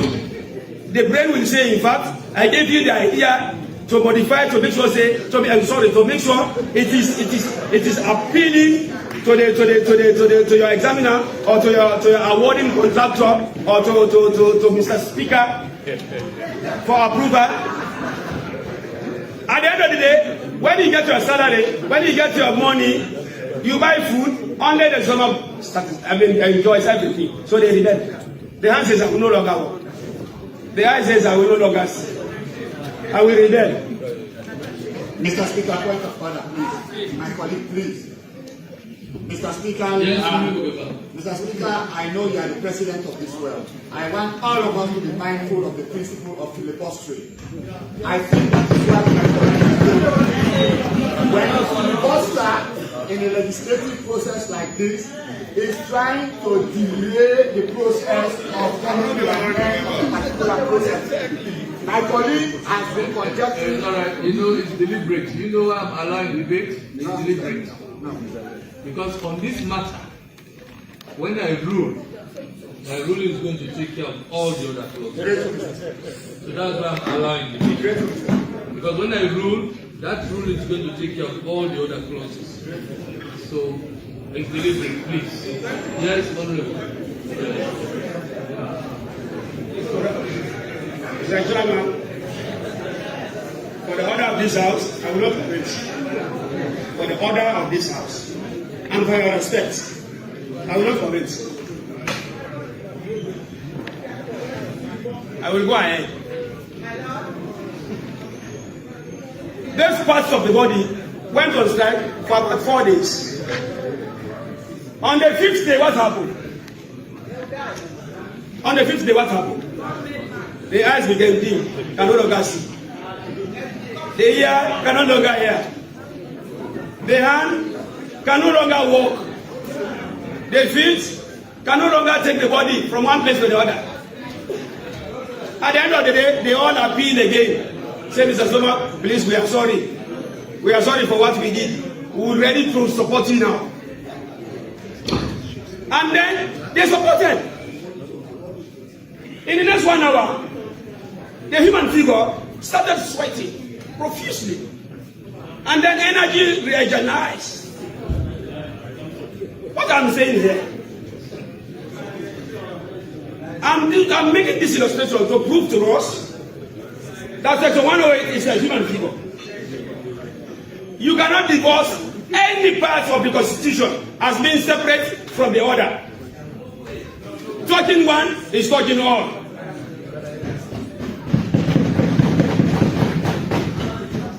Alteration of one clause is alteration of the Constitution.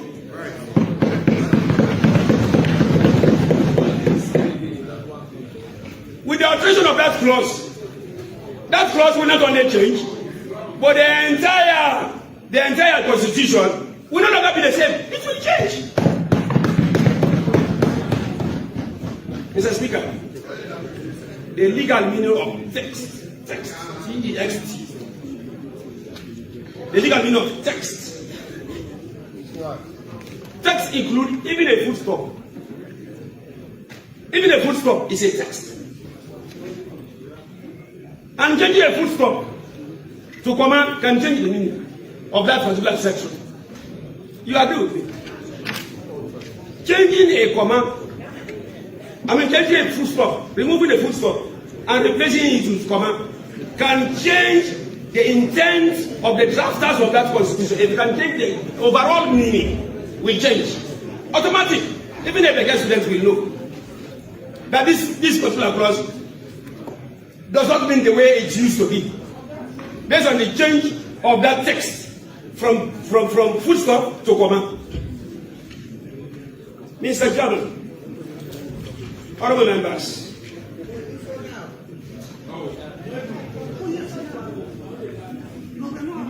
in my final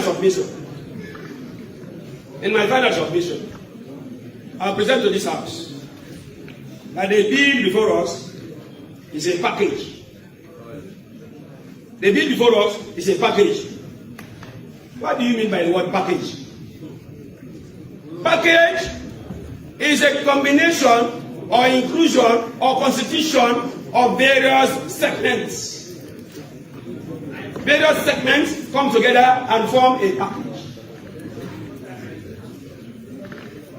If one of that segments is removed from the package is no longer the same. I don't know anybody here who used to smoke. I don't know anybody here who used to smoke. Or who smokes as I speak.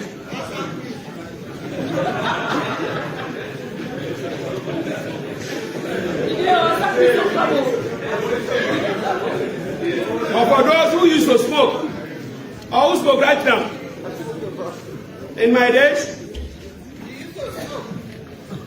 we used to call a cigarette package Western. That Western, it has 24 segments in the packet. 24 in the packet. 24 in the packet. You remove one stick from that package, it's no longer a food package. Can no longer be referred to as a package. It's not. If one is cut into half, one cigarette stick in that package is cut into half and then inserted again with half, the rest full stick, the one half stick. It's no longer a package because the package has been altered. Mr. Speaker, above all, we are here speaking our minds, speaking on what we know for posterity. And if we are 200 in this world, I want to inform you that there's a 201 person. There's another person that constitutes also 201, and that is who? Almighty God. Almighty God is here listening. And that's what we want, God in us. God in us. You have God in you, your conscience. Our conscience knows very well that section 108, paragraph B of subsection 2 of section 108 cannot refer to clauses to be dealt with by simple majority. No. Each clause amounts to alteration of the Constitution and must need two-thirds. In the absence of which, Parliament may be abusing the powers given to it under subsection 8 of section 108. Because section 108 excludes all other walks of life, all walks of life. Only Parliament has the power to alter, to suspend, to import, to modify, to even make reference. So if we use that privilege given to us by subsection 8 of section 108 and misinterpret paragraph B of subsection 2 of section 108, it amounts to abuse of office. And it can even amount to treason as well. We cannot misinterpret. Otherwise, it will go against subsection 8 of section 108. Mr. Speaker, on that note, I must say that we on this side, we are for the Constitution. And we are not supporting any undue procedure that will misinterpret the provisions of section 108. The people of this country are listening to us, and they all support the true meaning of this particular provision. And it allows two-thirds majority to change anything. Otherwise, anybody can wake up one day and then just change anything with no issues. It will be easily abused by allowing simple majority. Simple majority can never apply to this section. And when I say this section, I mean section 108. This section applies to all, not to segment. And that's my case for that.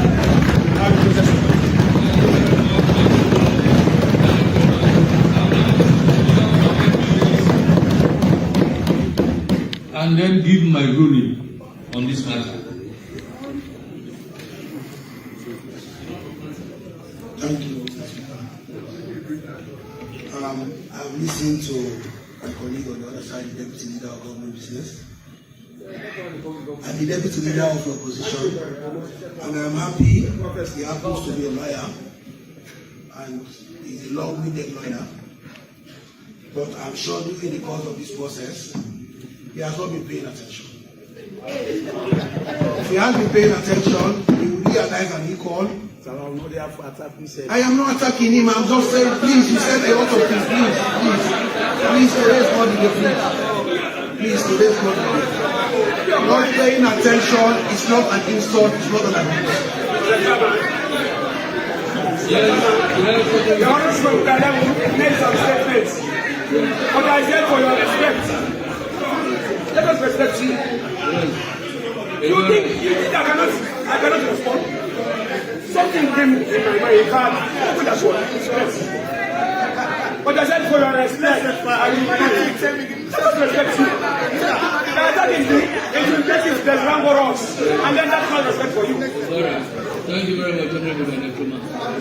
Honorable members, let's be careful. Let's guide our words. Mr. Chairman, I will still stand by my words. I know not paying attention is not an insult.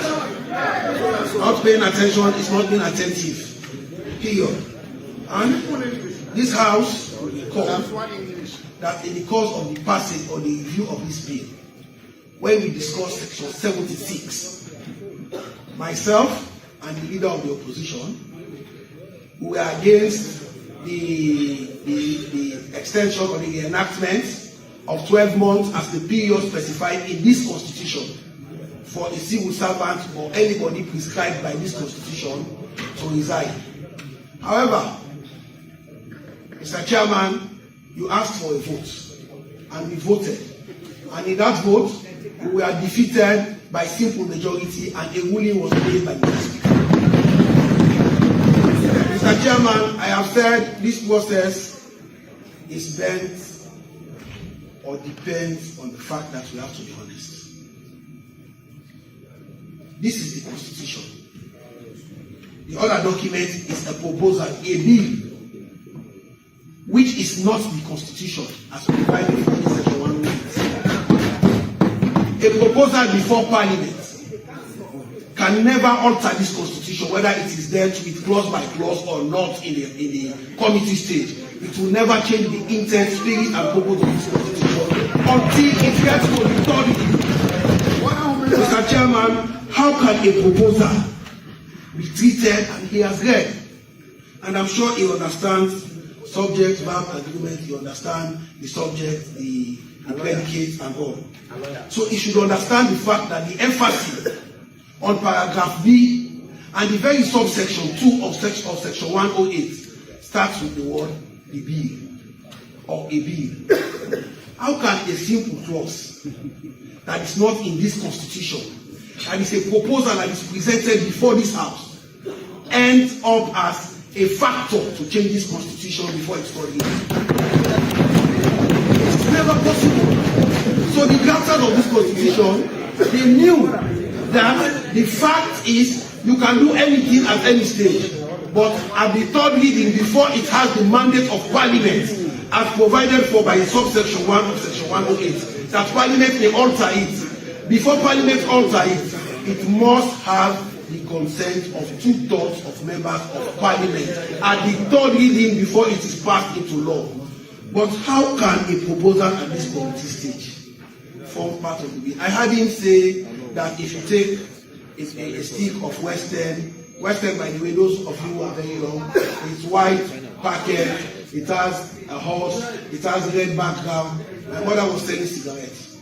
I heard his description of Western, and I will also draw his attention to two examples. The first is those that attended Jara University will tell you that they will sit in the first year, in the second year, and in the third year, but they will never get a degree until they pass the comprehensive examination. Mr. Chairman, those who are teachers and those who start to the NCTV exams before they have the opportunity of going to college, I'm sure somebody is there. You will pass all of your exams at Mitulagai or whichever of the NCTVA constituent colleges, but you will not have the NCTVA certificate that will qualify you for an application for any university until you pass the comprehensive NCTVA exam. So if he's talking about common sense, I think common sense should apply pari passu. Common sense should apply pari passu that a clause that is not in this constitution, that is a proposal brought to us by a minister of government, can never enter or have its way in this constitution until after the third reading, Parliament takes the vote of 2/3 on the bill as provided by Section 108. So for me, I see this long-winded, skilled conversation as a way to try to play to the gallery. And we have passed that. We have been on radios, public radios, national television. We have taken a debate at the magnanimity of Mr. Speaker, even during the committee stage when we are discussing clause by clause. You allow a debate also to ensue. I think that is sufficient. And Mr. Chairman, this House will continue to rely on a source of law, which is precedent. And the precedent has been taken on this bill. We have voted on a clause that forms part of this proposal. And that clause will not pass until in the third reading it is voted for by 2/3 of members of Parliament. That is when that clause that was proposed during the second reading would become a law for this country. Mr. Chairman, we rely on your wisdom and we want to progress so that we complete this process as fast as possible.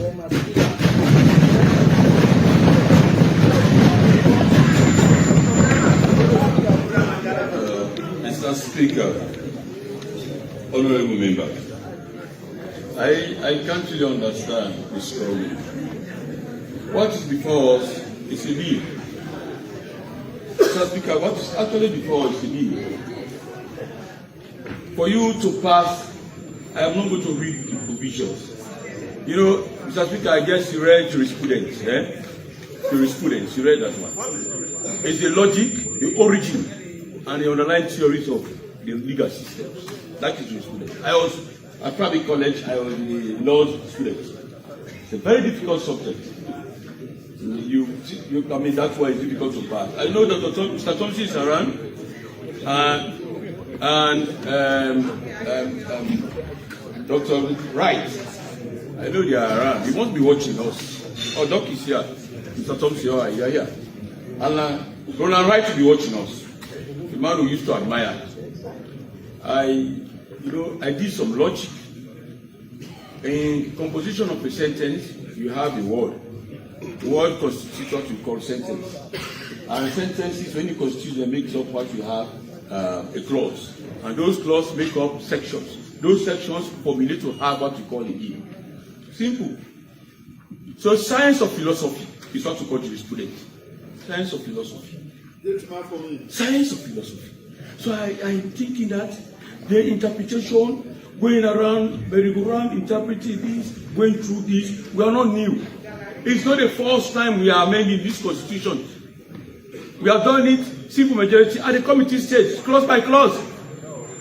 Mr. Chairman, it's very clear to us, in this famous section 108 you are quoting, trying to confuse people, we cannot be convoluted with this whole thing. We can't.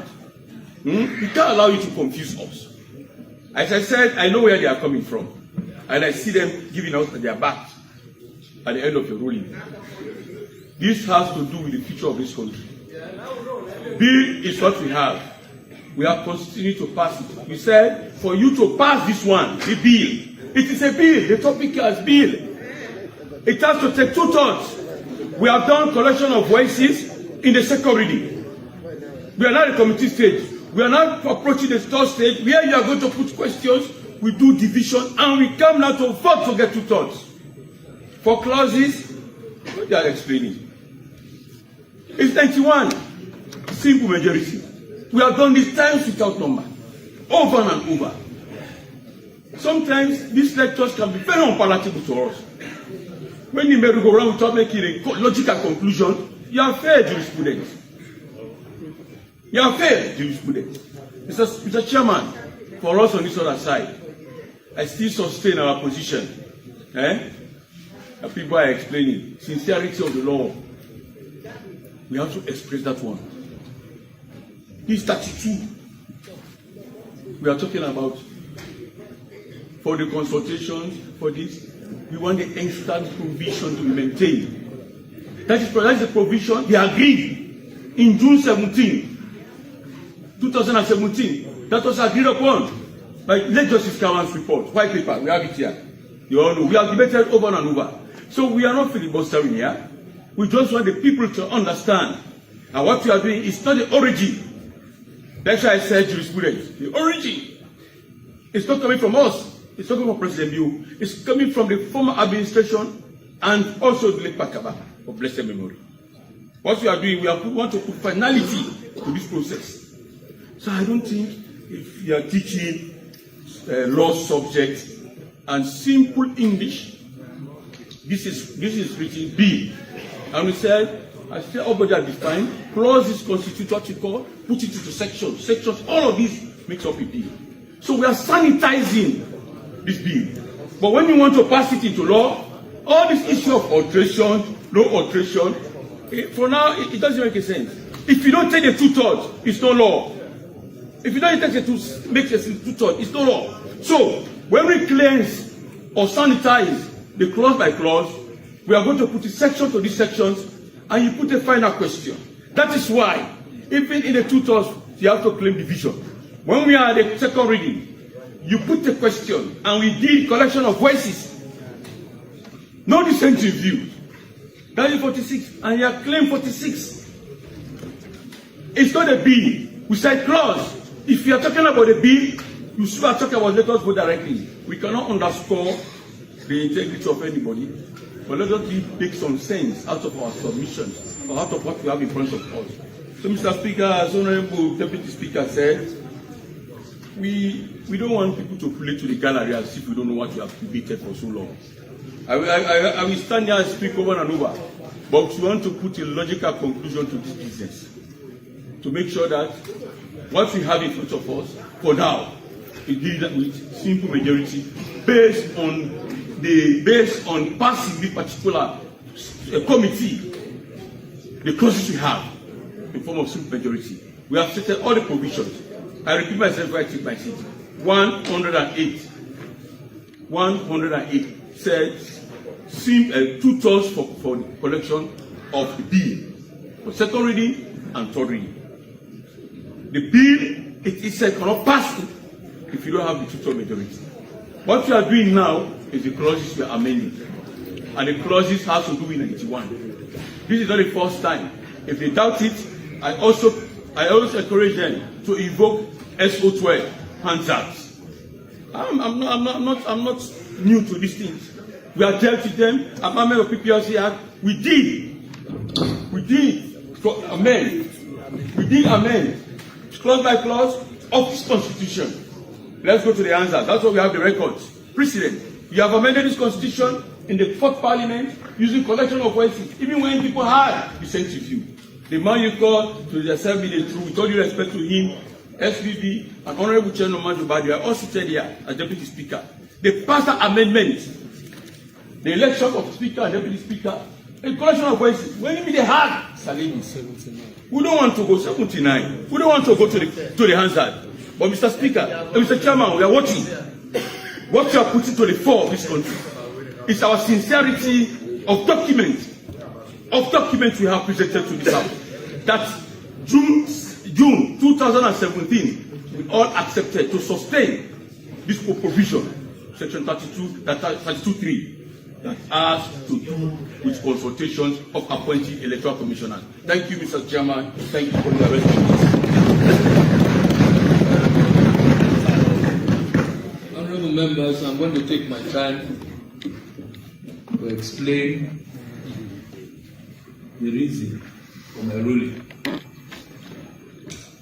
I will take my time to explain so that everybody is able to understand the reason why I will rule in a particular way. Please, we are all members of Parliament. Please take your constitution and turn to 91.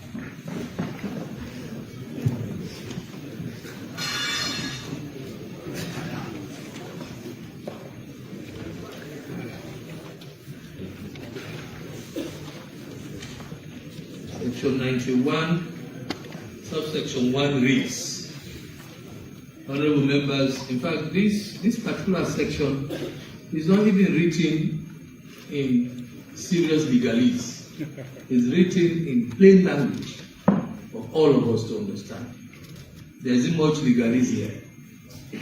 91 subsection 1 reads, except, it starts with the exception,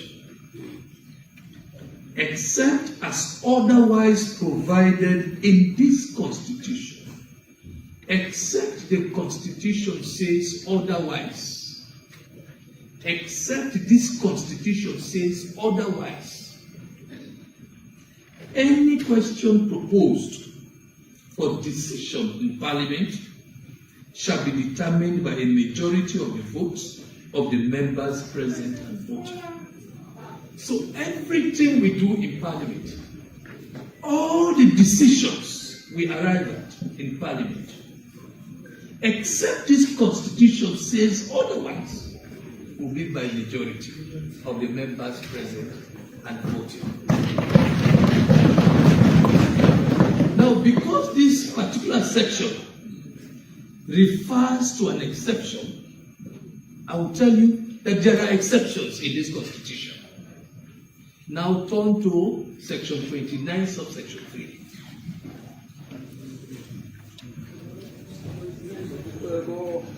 Turn to section 29, subsection 3.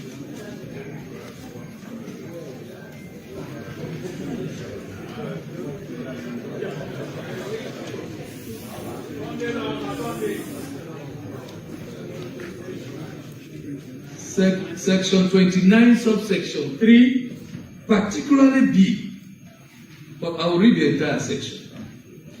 Every declaration made under subsection 1 shall have A, I'm not bothered about A, but B. In any other case, sorry.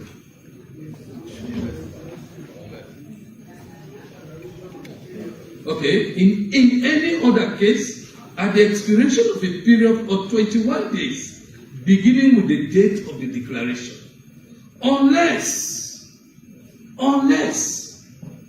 it has in the meantime been approved by or superseded by a resolution of Parliament, supported by the votes of 2/3 of the members of Parliament.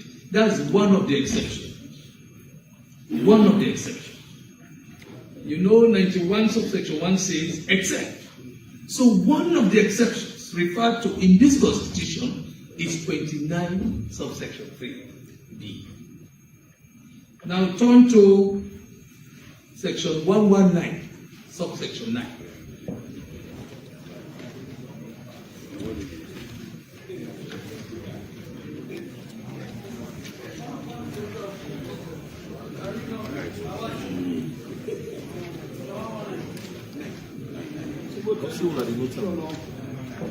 For the votes and proceedings. The references, I know the references.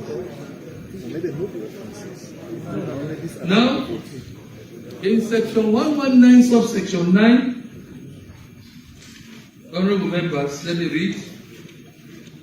It says, the provisions of section 137 of this Constitution relating to the removal of a judge of the Superior Court of Judicature other than the Chief Justice from office shall apply to the Auditor General.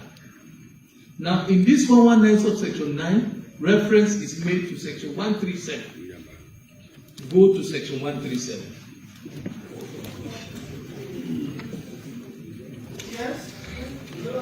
Now, particularly subsection 7.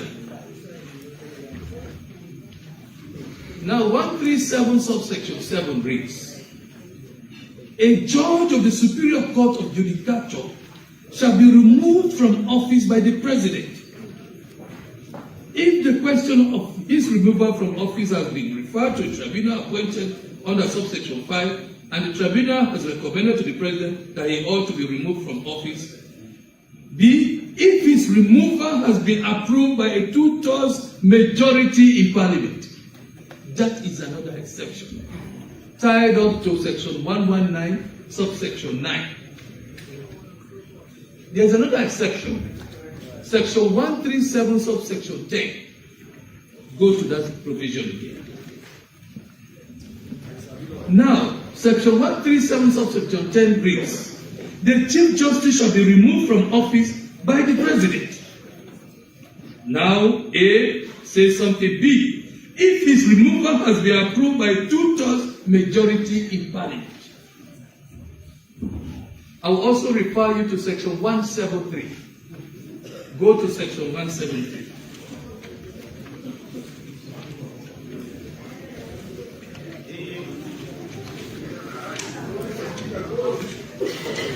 Now, section 173 reads,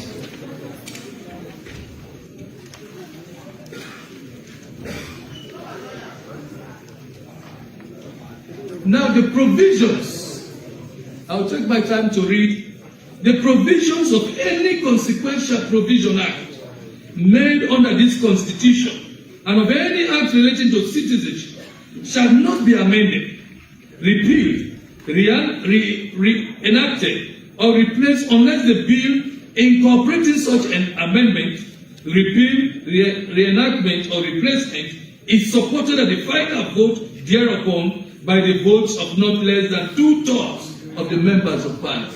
Now, I'm taking my time to make reference, to refer you to all of these provisions, for you to know that apart from these exceptions, whatever decision Parliament wants to arrive at here is by the majority present and voting. Another exception is 108.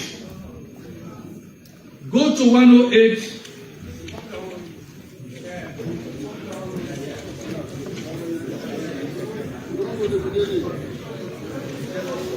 Now go to 108. Now 108, subsection 2, particularly paragraph B. The bill is supported on the third and the second and third reading by the votes of not less than 2/3 of the members of Parliament. Now, you see the law, especially codified laws that are written, you don't perceive them. You don't create your own perceptions about the law. Codified laws that are written, when the drafters want to say anything, they write it. I sense a whole lot of confusion about the Constitution. But when we come to the third reading of this Constitution, I will do a ruling. And that ruling will be referred to the Supreme Court for opinion. You don't create perceptions about the law. If the drafters mean anything, they write it. So apart from all of these exceptions, any decision we want to arrive at in Parliament is by the majority of those present and voting.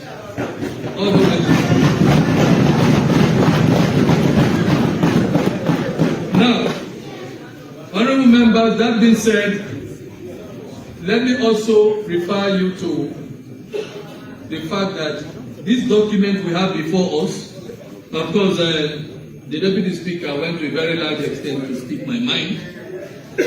This document we have before us is not the Constitution. Because I sense a whole lot of confusion around this. It is not the Constitution. This document is not the Constitution.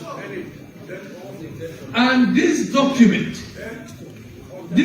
we have is what we call a proposed law. It is a proposed law.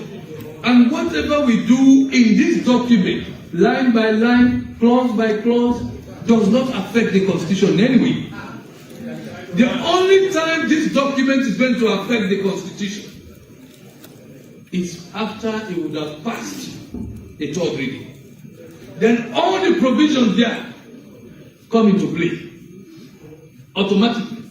The day we pass the third reading of this document, that is when all the provisions in this document come into play. Otherwise, this is just a proposed law.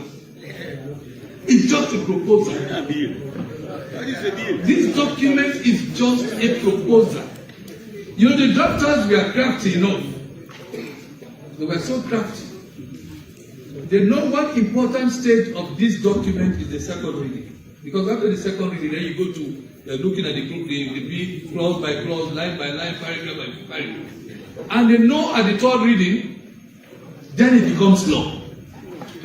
By dealing with any clause here, does not mean we are amending, we are repealing, we are replacing any provision. In the first place, this one we just dealt with is not even in the Constitution of Sierra Leone. This such a nomination committee is not even in the Constitution of Sierra Leone. So you can't even begin to talk about 2/3 on something that is not even in the Constitution.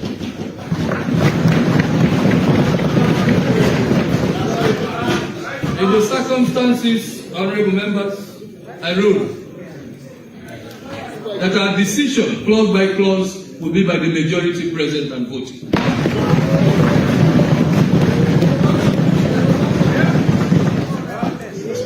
Yes, leader of the opposition. I so much respect you as a person. And my position has always been that we are living a lasting memory as a nation.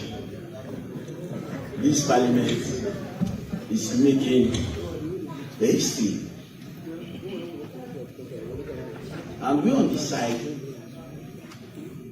totally convinced, we are extremely persuaded that you cannot change east to worse and off to act in this constitution by me as a majority.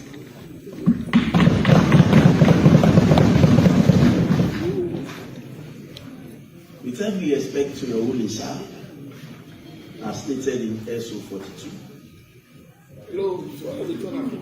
I want you and the general public, the entire world, to note that we on the side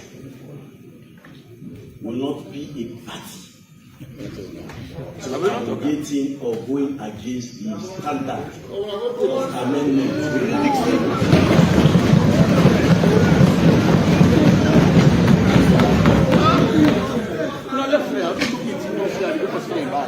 We have supported various reforms brought to this house. If we are not willing to support reforms, we will never have voted today. But what we did was an expression of our total willingness for government. But our willingness does not mean we should do what we consider as unlawful. So, Mr. Speaker, with all due respect, sir, pending on your ruling, we want the entire world to note that 96 honorable members of parliament are seeking to amend a document that is to be amended by 100 members of parliament.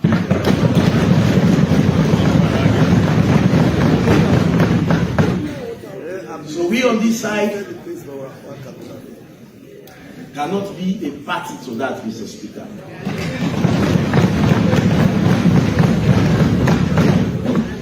So, honorably, sir, with all due respect, sir, I respect your office so much. I respect your office so much. And in fact, I am constrained because of the respect I have for your office. We on this side will honorably, with all due respect to your seat and with all due respect to this parliament, and the people of Sierra Leone who are watching us, people all over the world, we on this side will not be part of an amendment that lacks the threshold of 2/3 majority.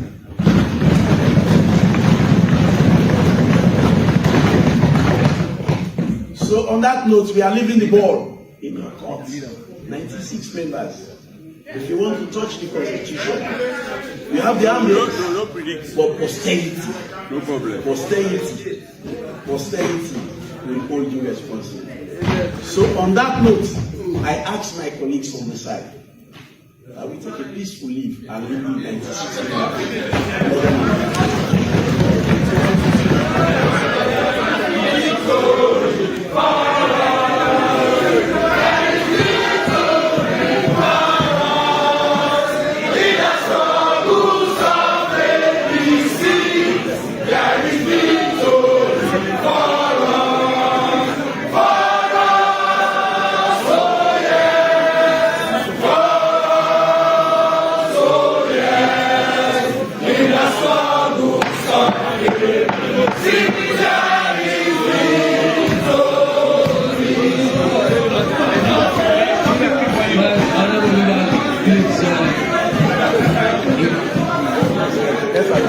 I just wanted to inform you that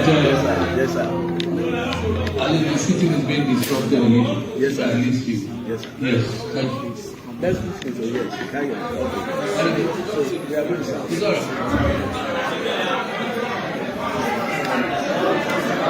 Honorable members, please occupy your seats.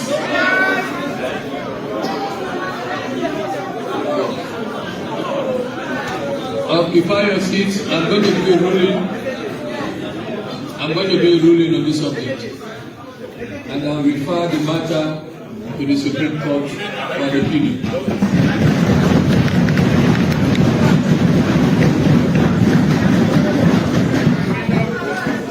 Can we proceed with the other clauses? Proceed with the other clauses. Mr. Chairman. Yes.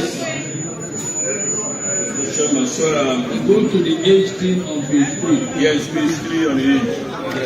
I think the aging made his proposal during the debate. Order, please. Order. Mr. Chairman, however, we have moved the age that has to do with qualification. I said, if we are putting a term of 2 years, of 2 terms, you should only qualify to be a commissioner if you attain the age of 65. If you attain the age of 65. We cannot use 2 bars in most legislations in conformities with the law for us to put 2 bars at the same time for 1 provision. So I'm moving at instead of we said he has not attained the age of 65 years, running down to B of that one. If he has not attained same provision under the member of the Electoral Commission, unless he has attained the age of 65. So we are saying, okay, we'll leave it as it is. You cannot be qualified. I've done 2 submissions. What do you can only qualified to be a commissioner if you have attained the age of 65. That is one. But we are now, I'm going to introduce another clause. Yes. That we have a term limit. The term limit of 2 years. Of 2. Yes. So and now take note, Mr. Minister. Mr. Minister, can you move? Can you move? Yes. To move that you can only qualify to be a commissioner if you attain the age of 65. That is one. That will come the rendition. The rendition will be done properly. Any seconder? Any seconder? I so second, Mr. Speaker. All those in favor say aye. Aye. Those against say nay. The ayes have it. We proceed on page 4. Mr. Chairman. Yes. We give you the rendition for. I want you to be consistent with other provisions like we have for all channels. We have just passed it. We have just allowed it in principle. In principle. Yes. So we come back to other rendition and we pass it. Yes. Proceed. Proceed. Proceed. Page 4. And okay, on page 3, there was this provision relating to if he is not a member of a registered political party. Are you maintaining that? If he is not a member of a registered political party. That causes no harm. We put it just to enhance the process of legislation to qualify, yes, registered. What I think we have to do, because there is a clause at the PLC Act that has to do with a registered political party and an active political member. Yes. So we are going to put a registered political party. We will check that one with the drafter. Thank God the drafter is here. Okay. Because they are speaking in 2 different languages.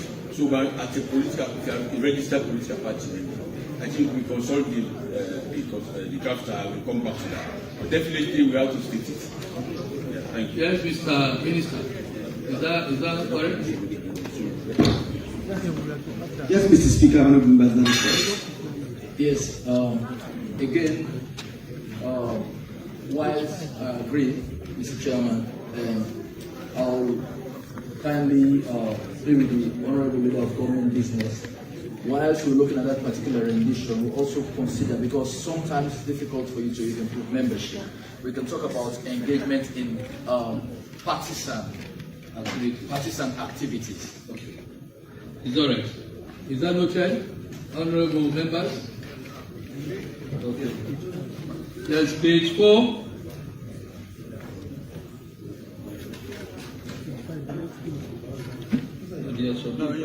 Chairman, I was expecting, Mr. Minister, we agree that if the masters for the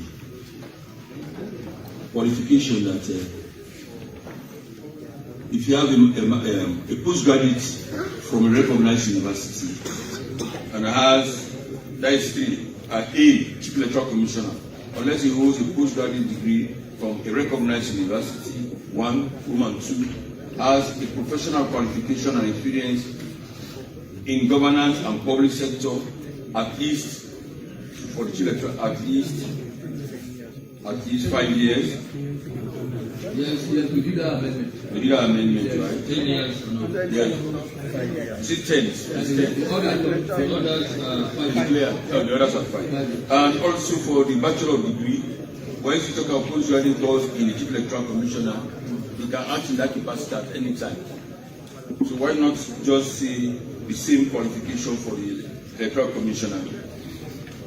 For B, the Electoral Commission, unless he holds a bachelor degree of equivalent from a recognized, I think I want to be consistent with the law. For the SPSS, the qualification for the National Security Act, there was a difference in qualification with that of the NS score and deputies, even for CISA. So we said no. You can act in that position at any time. For the experience as you have done here, I can understand. But because you are going to act and that has to do with some level of efficiency and professionalism, I believe that that has to come to the level of qualification in terms of degree. I think they should have a say for a consistency sake in enacting the law. Okay. That has been my position from what's there, been my submission to the House. And under clause 3, we were supposed to have inserted 61. Amendment of 61. Mr. Chairman. Yes. Mr. Chairman. Yes. Yes, I just want to make a quick comment on the recognized university aspect. Yes. So I don't know, there are some universities that are recognized, but then they are not accredited. So I don't know whether we say accredited or just recognized university.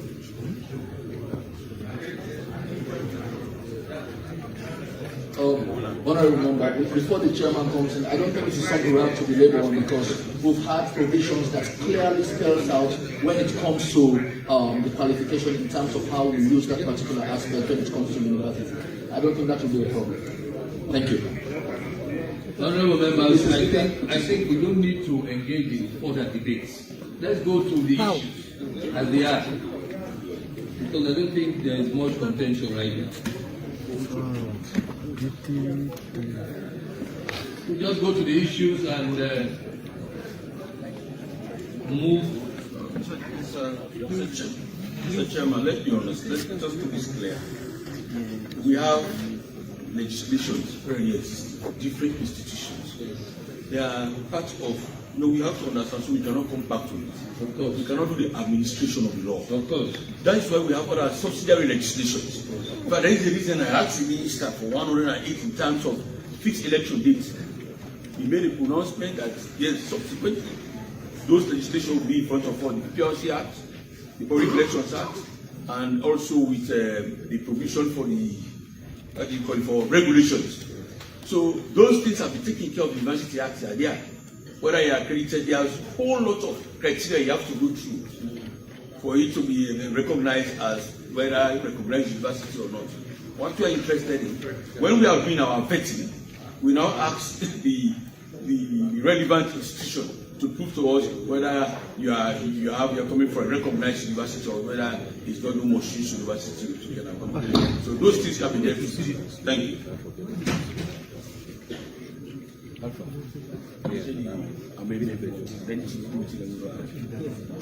So we're on page 5, not so?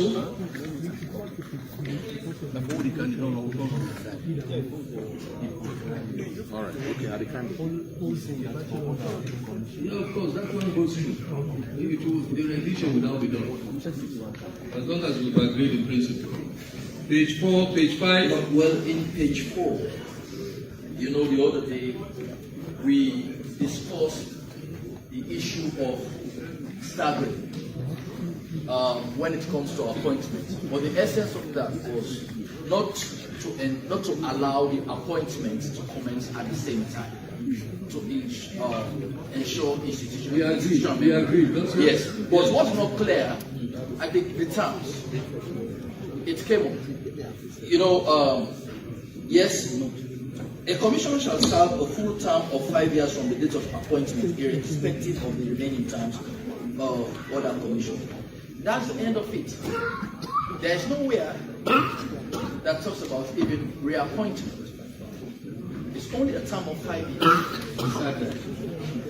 So again, that can be started by proper. Yes. Again, because we've had that for another term of 5 years, like normally you understand reappointment. Okay. That is on 4 also. Mr. Minister, take note of all of these issues. Yes, Mr. Speaker, I'd like to make some correction or something. And AG, before, in fact, my attention has been drawn to it by the clerk that it was even inserted on that. Yes, certainly. Thank you. Certainly, Mr. Minister. So we proceed to page 5. Mr. Speaker, before we proceed to page 5, with your leave,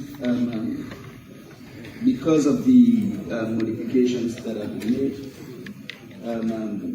section 32, subsection 4, we propose that some rewarding is done,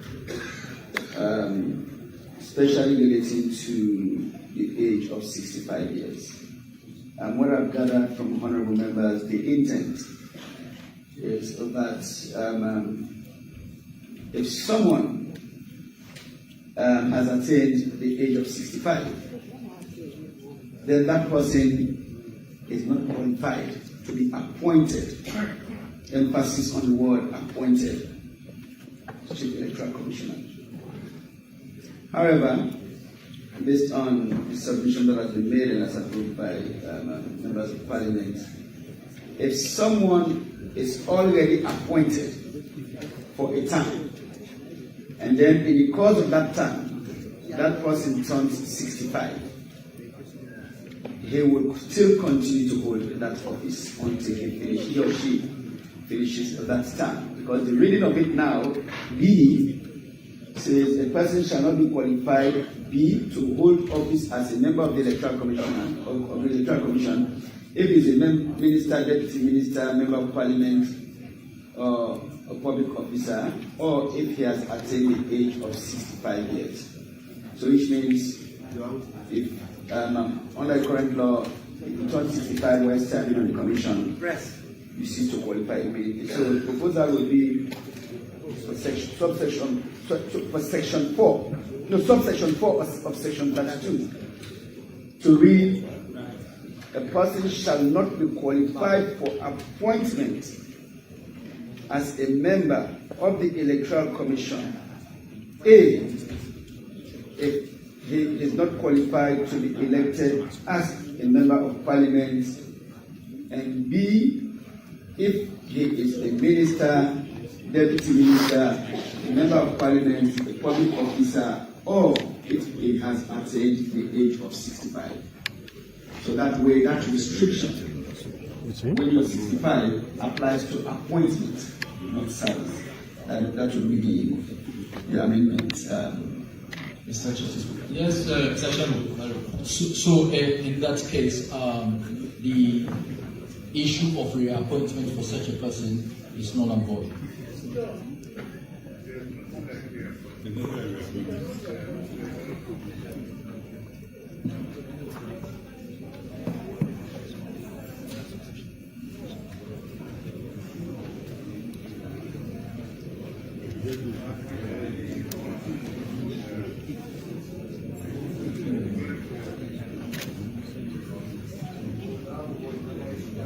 Are we set on that? Yes. Thank you. Are we set? Yes.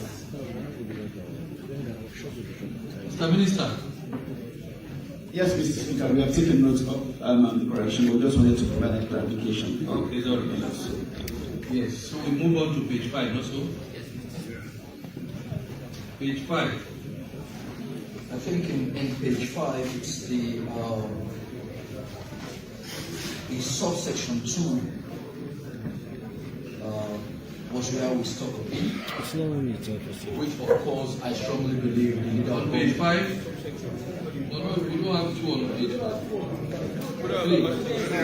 Or B, I mean B, the B aspect. Mr. Speaker, if I may, it's the B aspect. Oh yes, no.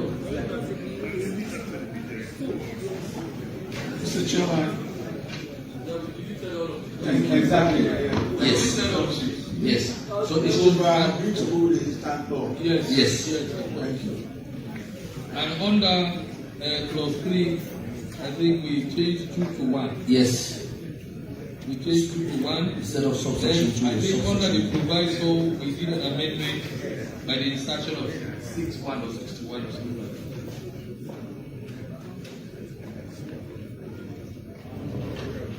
Am I clear on that? Mr. Chairman, first let us do the amendment for the 30%. Not get a proper rendition, but we all accepted that we should have the 30% as enshrined in the Kiwi Act. So we should just import that one. Yes, and I think there is something related to the executive. Not yes, so we are here to have the minister. You have to guide us. Yes. Yes, just a minute, let me come. We need to have it in the proper order. That this one has to do with elections. This one has to share the women. Correct. So the subsequent provisions in the Public Elections Act remain the same. We don't touch that one at all. We don't import them. You know? Well, yes. The only thing is, when we get to that, we will propose an amendment to section 58 of the Public Elections Act. So we don't need to go far. So if you accept this one, we now go to Public Elections Act and do the subsequent amendment, because you have said, I also tell us to sit in line with section 58. So here we maintain the word shall, Mr. Chairman, and we rely on the Public Elections Act to entrench, to make a clarification in section 58. Okay. All right. So is that noted? Yes, sir. Then we move on to page 6. Mr. Chairman, please. Yes. I'm not a lawyer, I'm a lawmaker. I just want some clarification. Yes. It's simple. One person representing. What is the difference between the two? When can the president appoint without making reference to any group? One person from. Where is that? Those days. Well, Chairman, I think he's talking about his search. Yes. On page 5. No, measure the language I'm talking about. No, forget about the language. Okay.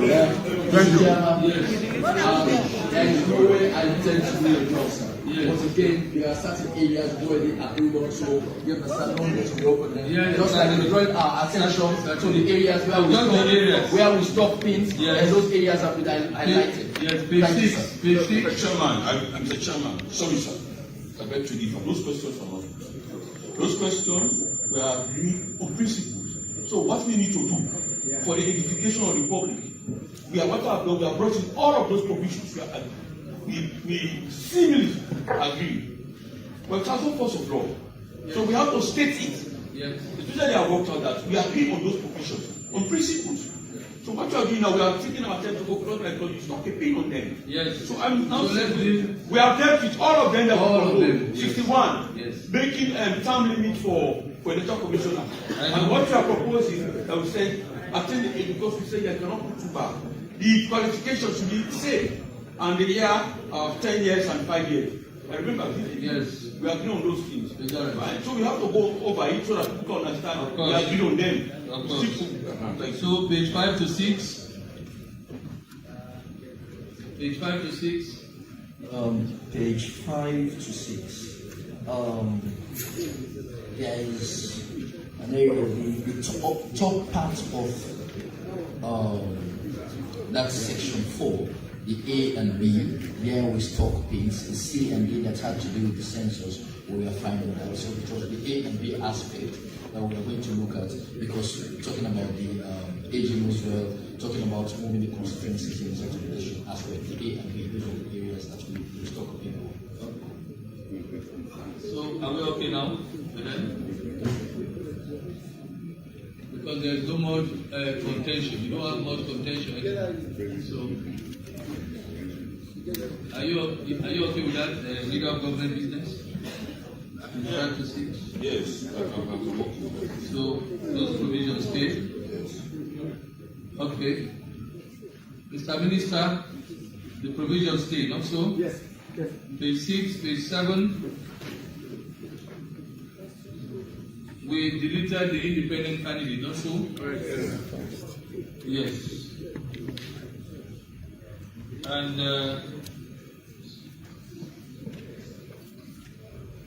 okay, so we are done with page 7. Page 8. Well, it's clear that in page 8, E, that's where we have the issue of the threshold. Yes, the threshold. Yes. But there is no more contention. Well, the issue. Mr. Speaker, I'd just like to clarify. I think we made clear in this well that yes, in the bill, we had made a proposal for a threshold of a simple majority of total valid votes cast throughout Sierra Leone, and then to a minimum 20% of the total valid votes cast in at least 2/3 of the districts of Sierra Leone. But I think you agreed yes. with that. Yes, I just wanted to make clear to everyone including listening public, that we are agreed with the technical committee made up of the APC and government of Sierra Leone that the amended bill on the floor of this house is to read that a person shall not be declared elected president of Sierra Leone unless at the presidential election he obtains a vote of 50% plus 1. Of the total valid votes cast. 50% plus 1. Yes. Okay. Of the total valid votes cast. So, and that removes the threshold and the simple majority. So 50 plus 1. Plus 1, yes. 50 plus 1. Yeah, Mr. Chairman, this is in line with the tripartite recommendation. Also, Yes. Chairman, so the one we have in the bill, and we have the tripartite, and this is in line with the white paper in June 2017. More than 50%. Everything is in line. So what we are saying now, because tripartite is so recent and it's in conformity with most of the provisions, so we forget about the threshold, district threshold, and stick to 50+1. Now let me be a little case for the public. If we go to section 42E of the Constitution, the first phase, the proposal we have, what is the extant provision is 55%. And if there is a runoff, F of that provision, section 42, subsection 2F, saying it's going to be simple majority in 14 days, because you do elections in 14 days with simple majority. So there is not really much difference, I see. But this one is more entrenched, it's more classified in terms of reaching out to other political parties. So some of us will receive another provision from DPR, from APA, that there is a situation where you will not get the 50+1. What happens? So we are saying for national inclusivity, because we have argued on that of course, if the law says 50+1, if you can't get 50+1, then you do runoff. Then there's runoff. So in the case where, and in runoff, the one who scores the highest wins. It is simple majority. So there is a proposal also that instead of going around doing runoff, what about making a coalition with other parties that will give you 50+1? Yes, so you should not do runoff. That was the proposal from the APA, from all political parties. That was the proposal. So if the AG, so we need to discuss it. Mr. Chairman, yes. Then the proposal from APA. AG. So if this house says, is it not 50+1, and in the event no political party scores the 50+1, there will be runoff. Yes. Yeah, and Mr. Chairman, repeating this particular section by bringing in the tripartite recommendation, fair enough. We realize that tripartite recommendation, both parties were there, and the presence also of international community. To be very fair enough, if we import tripartite recommendation to this bill now, and by repealing this today, I think we will join the rest of the world. The entire ECOWAS, as a member of ECOWAS Parliament, I realized that right in the Supplementary Act, Article 40, subsection 2, is saying countries should endeavor to have uniform laws. I think it is only Sierra Leone that is still going with 55% to make it president. But all of the ECOWAS countries, do your research, they are all 50.1 or simple majority. In fact, to the extent of EU, 54 countries comprising the EU, all of those EU countries, they practice 50.1 or simple majority. So repealing this age long draconic law today will help Sierra Leone to join the rest of the world. I so submit.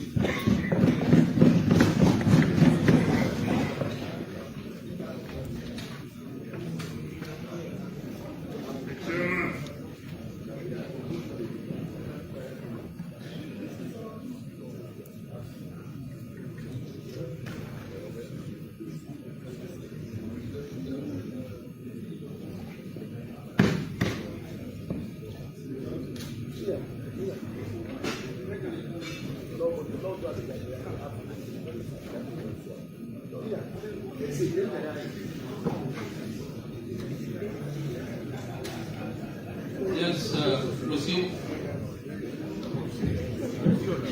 Mr. Chairman, I also just want to clarify that with this proposal, and course, adopting what the leader of government to said. So this proposal, just to be clear, that yes, the 50+1 threshold, which will read, no person shall be elected as president of Sierra Leone unless at the presidential election he has polled a total of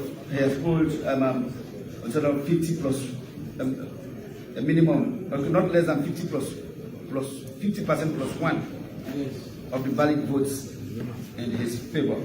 And so the threshold which we see under 2 of that clause will go away completely. Of course, we have stated that. Okay. And I think what the leader wants to know is in the event nobody scores 50+1. So that regulation has to be done. The government's position on this for now is in the default of a candidate being duly elected under the provision that I just read, the 2 candidates with the highest number of numbers of votes shall go forward to the runoff.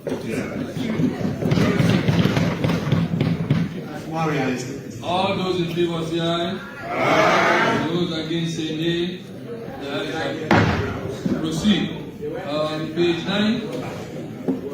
Mr. Chairman, just for neatness of proceedings, it's just clear that this aspect, the bottom part of page 8, way to the top part of page 11, we agreed to take all of that to the Public Elections Act. That is very correct, Mr. Speaker. Yes, all of that. Yes, we take all of that. So that should be the bottom part of page 8, page 9, page 10 also. To the top part of page 11. Just above clause 8. Yes, we agree. Okay, thank you. Now, the remaining part of page 11. Yes, under this one, we said to which the state is impartial. But we decided to remove that to say any criminal. Yes, to that aspect to which the state is impartial. No, not the state. We removed that aspect. Yes, that's what I'm saying. And we made it general. Yes, sir. Mr. Minister, take note of that. That's for page 11.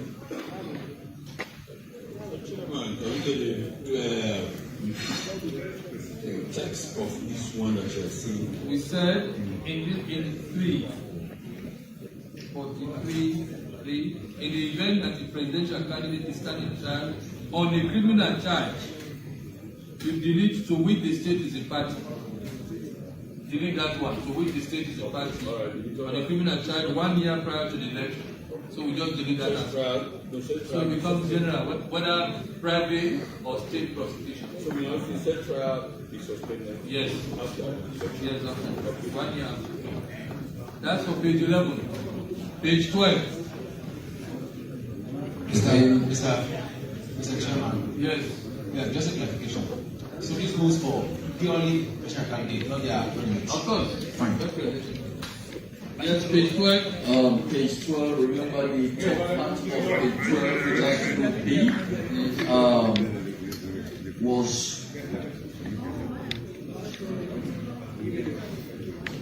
was deleted. Yes, this one was deleted. Delete? Yes, the top part, yes. And also, we deleted 10. In fact, 10 was the transitional provision, and we deleted 10 to the top part of page 13. And we deleted president or. Yes, because that provision has to do with the vice president, so the word president there was redundant. Yes. Then under 12E, we deleted expulsion. Expulsion was replaced with his removal. So under clause 13? Well, 13 at some point had a contention for some reason. Again, we can go back again to the age we stock a pin on clause 13. Yes, on 13. AG. We have dealt with that. Yeah, we have dealt with that. Yes, AG, that's it.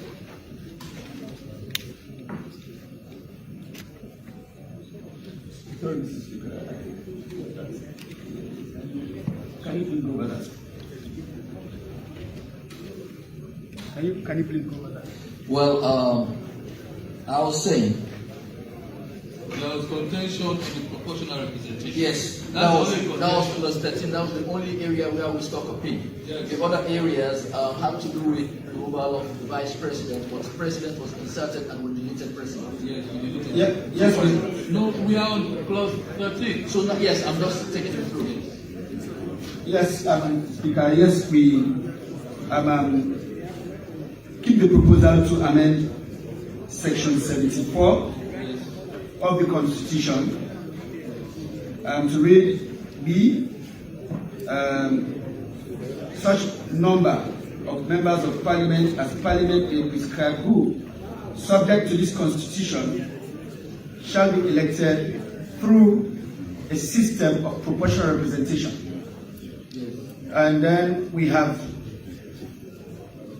included an additional link to say with a detailed mode, method of nomination and conduct of such elections prescribed by or under an act of Parliament. And Mr. Speaker, with your leave, I'd like to just provide some context on that. Yes, please. That additional link.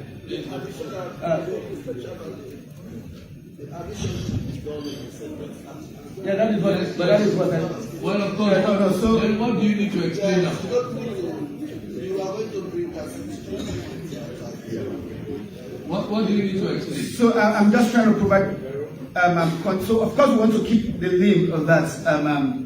The detailed mode and method of nomination be prescribed in a separate legislation.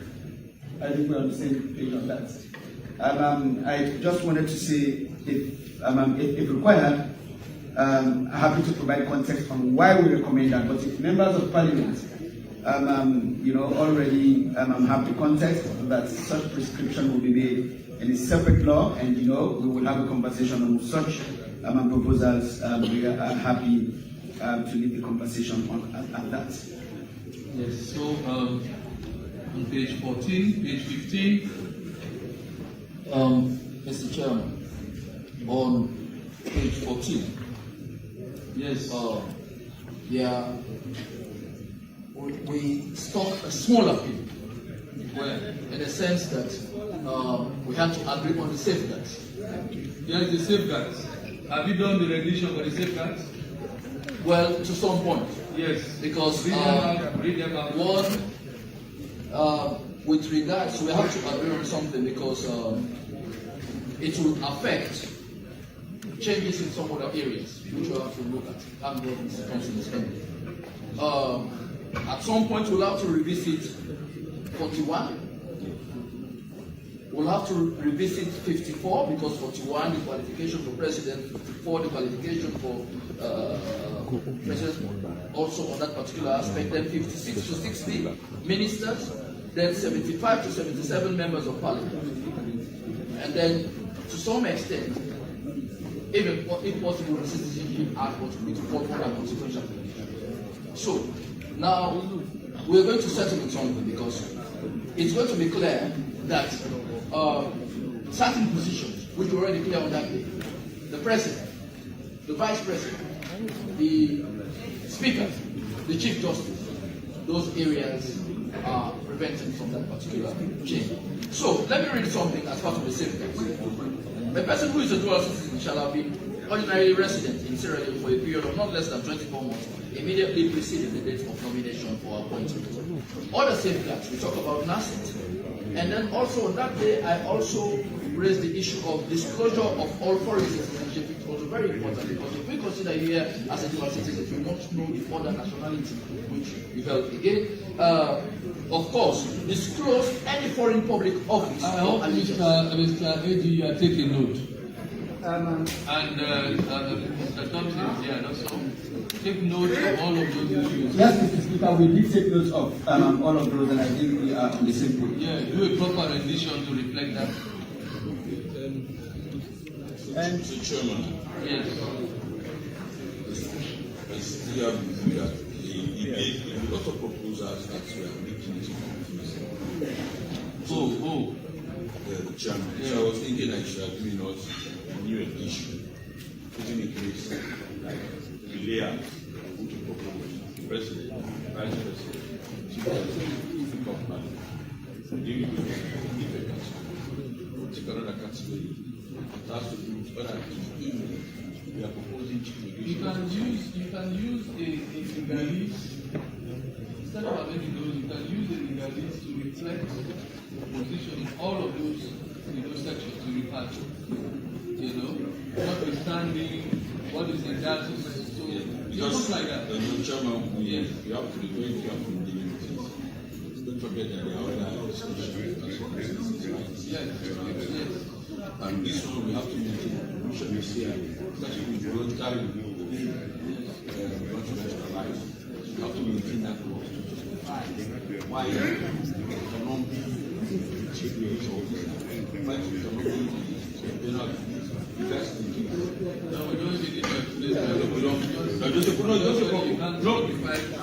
No, it's just the proposal I'm making, not that I'm making any submission. I'm still in line with what you are proposing. But I want us to be clear on the text provided to us. If you read the text, it's very clear voluntary or honor any declaration of allegiance. That is what you are doing. And that is what is in line, the spirit of why we are achieving from 6-1. So if we categorize them as we started, for the other categories, so in line with other existing legislations, it can be fine. I don't want us to go too deep.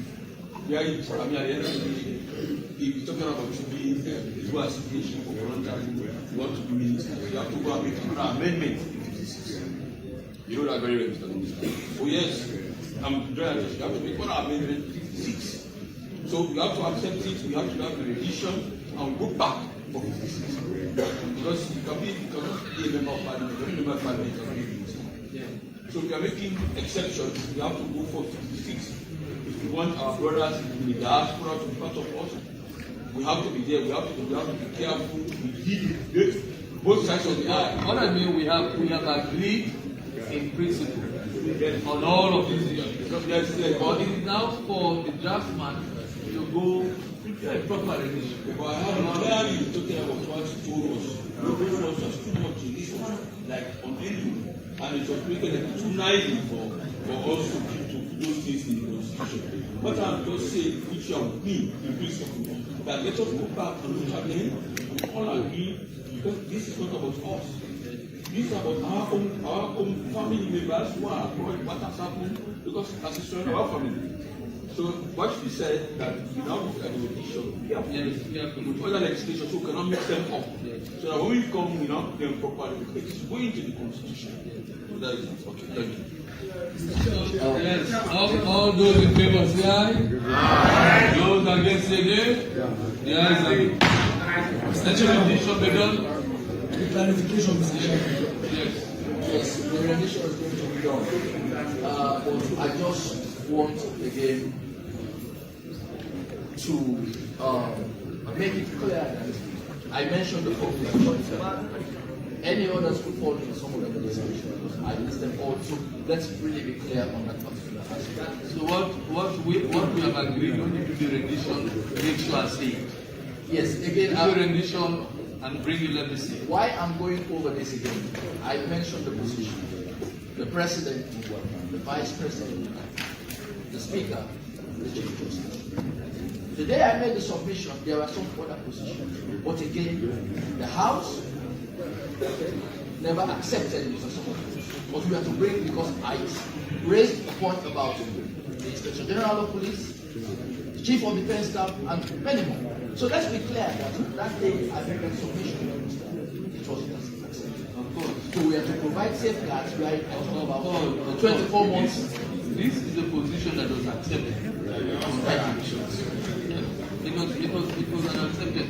And in fact, I also, the honorable leader is basically, I raised or I highlighted the provisions that we will review at some point, together with the draftsmen, of course, 54, 41, and then 56 to 60, and all the rest of it. Again, I just want to be on Mr. Clark, take note. Mr. Clark, take note of that. Sorry, I think, Mr. Speaker,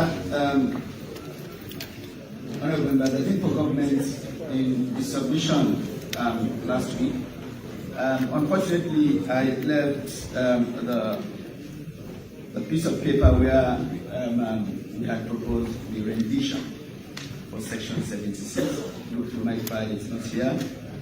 But our proposal was to add a proviso under Section 76 to read as if a person, not actually, I had worked on it, just don't have it. But we basically say a person who is a Sierra Leonean by birth,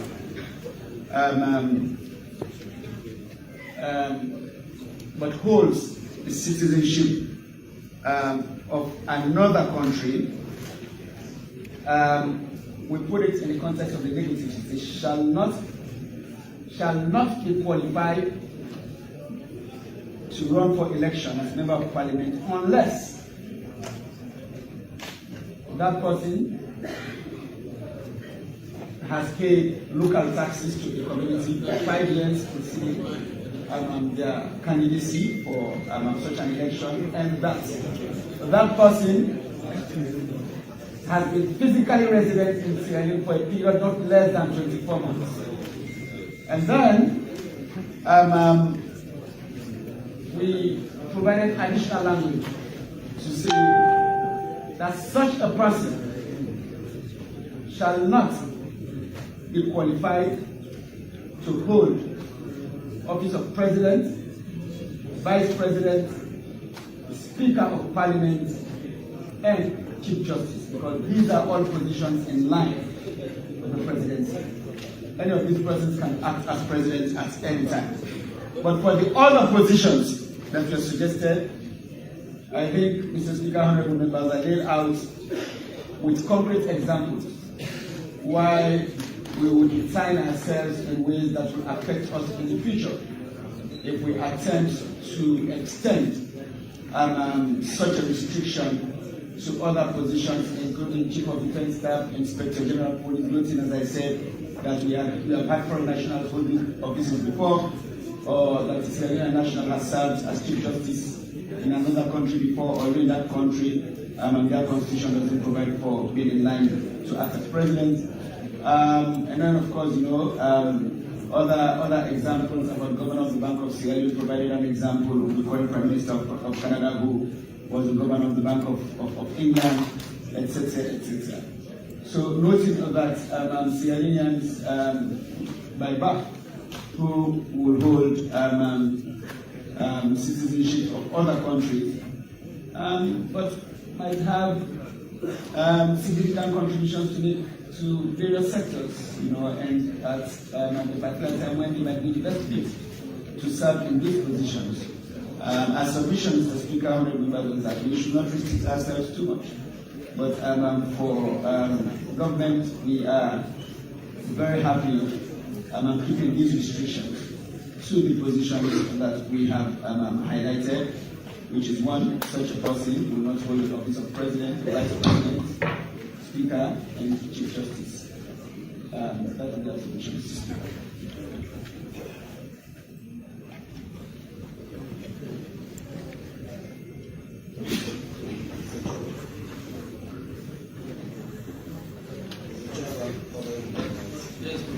We should also be united.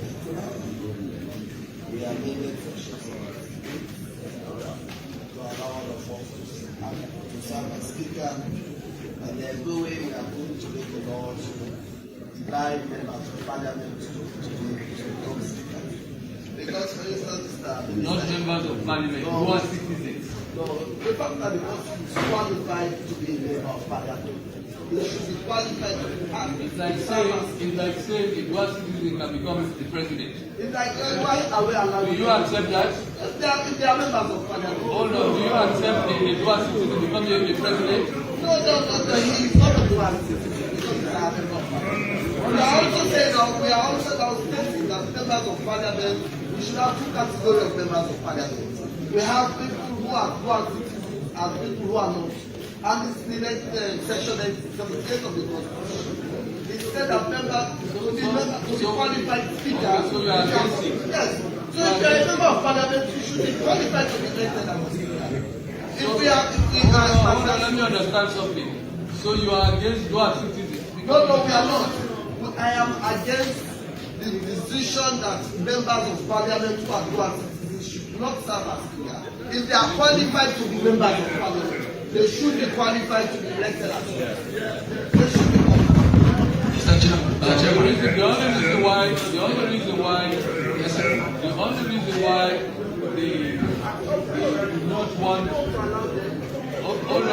reason why they do not want them to become speaker is because he cannot be president.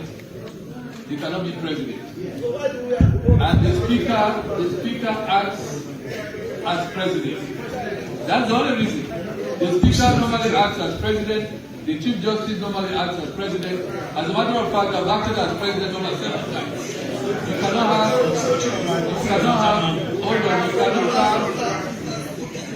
have a dual citizen acting as president.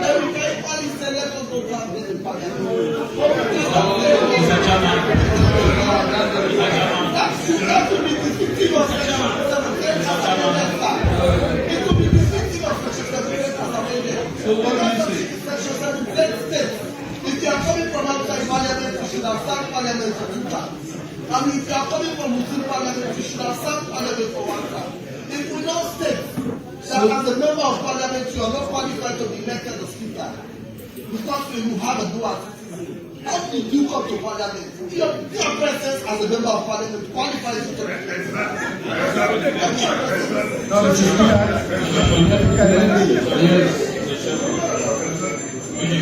Hold on, let me hear. Mr. Chairman, you know, everywhere you to be president, yes. Serious office. Yeah, you have to be. Serious office. The president. For you to be leader, anybody. That's what we need to do. That's why just keep in mind the voluntary naturalization that you have voluntarily naturalized someone as carrying a dual citizenship. Yes. So we have to make critical decisions on behalf of the state. And we are acting as president in the 2 interests. So we don't even want to because we have placed a bar. We are president and vice president. You can't be president. That's the optimal provision. President and vice president.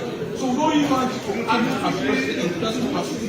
That's why we are putting Chief Justice and the Speaker of Parliament. Because you have acted, yes. I don't think the people you are fighting for. I don't think they are fussy about that. Because the point, what I'm saying, the only reason why the Speaker, the Chief Justice, Vice President, those positions are being accepted is because you cannot be a dual citizen and become the president of the nation. It's a matter of allegiance. It's a matter of allegiance. It's a matter of allegiance. You cannot be a dual citizen and become the president of the nation. In fact, it's almost all over. It's almost all over. So if we have a unique situation in Sierra Leone where we want to bring our brothers in, then we can still bring them in with certain safeguards so that we don't compromise the security of the state. With certain safeguards. That's the only reason why. Mr. Chairman, if let us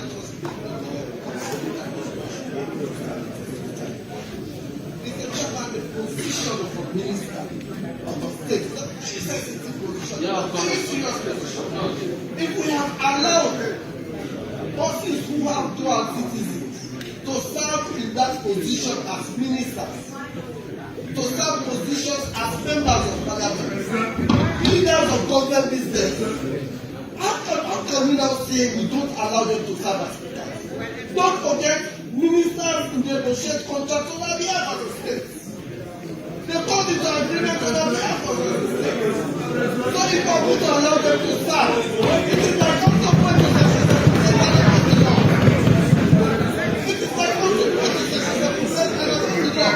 because they will get place to be qualified to be speaker, you should be qualified, you should be a member of parliament.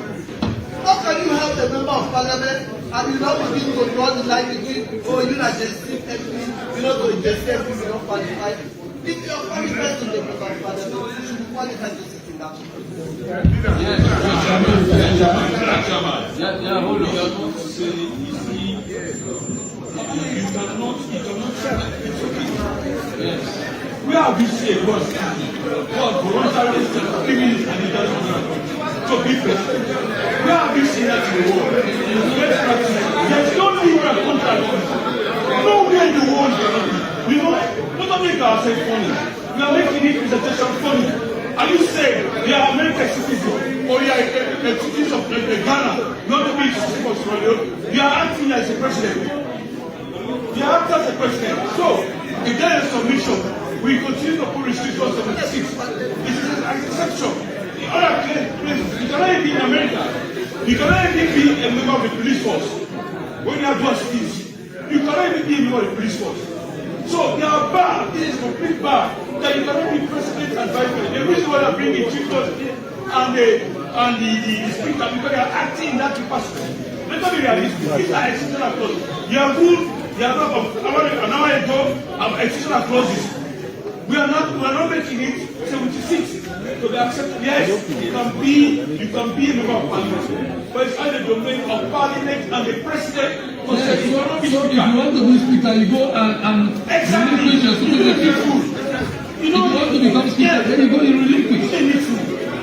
You must talk about that. You go and relinquish your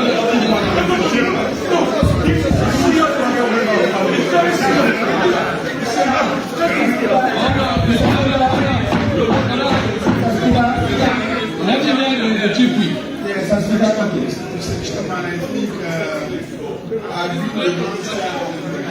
Yes.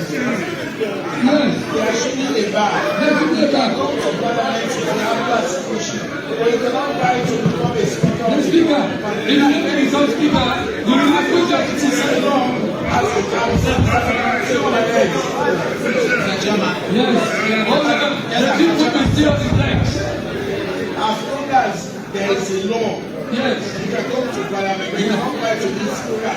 Or even the president at that time. Yes, you can go and relinquish. Exactly.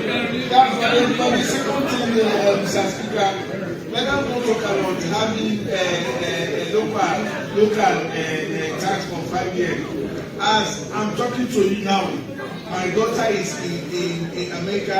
I have local tax for her for a year. So that's no more. It's not more. There's a different condition. Thank you. You can take local tax even outside the club as long as they belong to that particular country. So that makes it easy. But I do with you and a speaker. When you want to be speaker, because when there is, I'm sure the speaker has acted as president more than twice. You cannot have seven times. I have ruled you 7 times. You cannot have somebody who has finished become a speaker of parliament. When you want to play for speakership, you go and denounce your speakership. I agree with you. So, Honorable Bashir Siliki, I don't think that is Mr. Chairman. Oh no. You can be qualified to become speaker, but you have to, even if you are a dual citizen, before you become speaker, you have to go and relinquish. Because when you occupy that position, you act as president. I was a church when we are made officials. And Section 38 Mr. Speaker, it reads that if you are coming from outside Parliament, you should have served Parliament for 2 times or 10 years. So if you are coming from within Parliament, you should have served Parliament for 1 term for 5 years.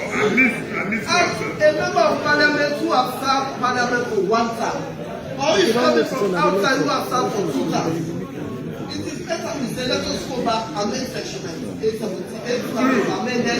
We cannot amend. We just say Mr. Chairman,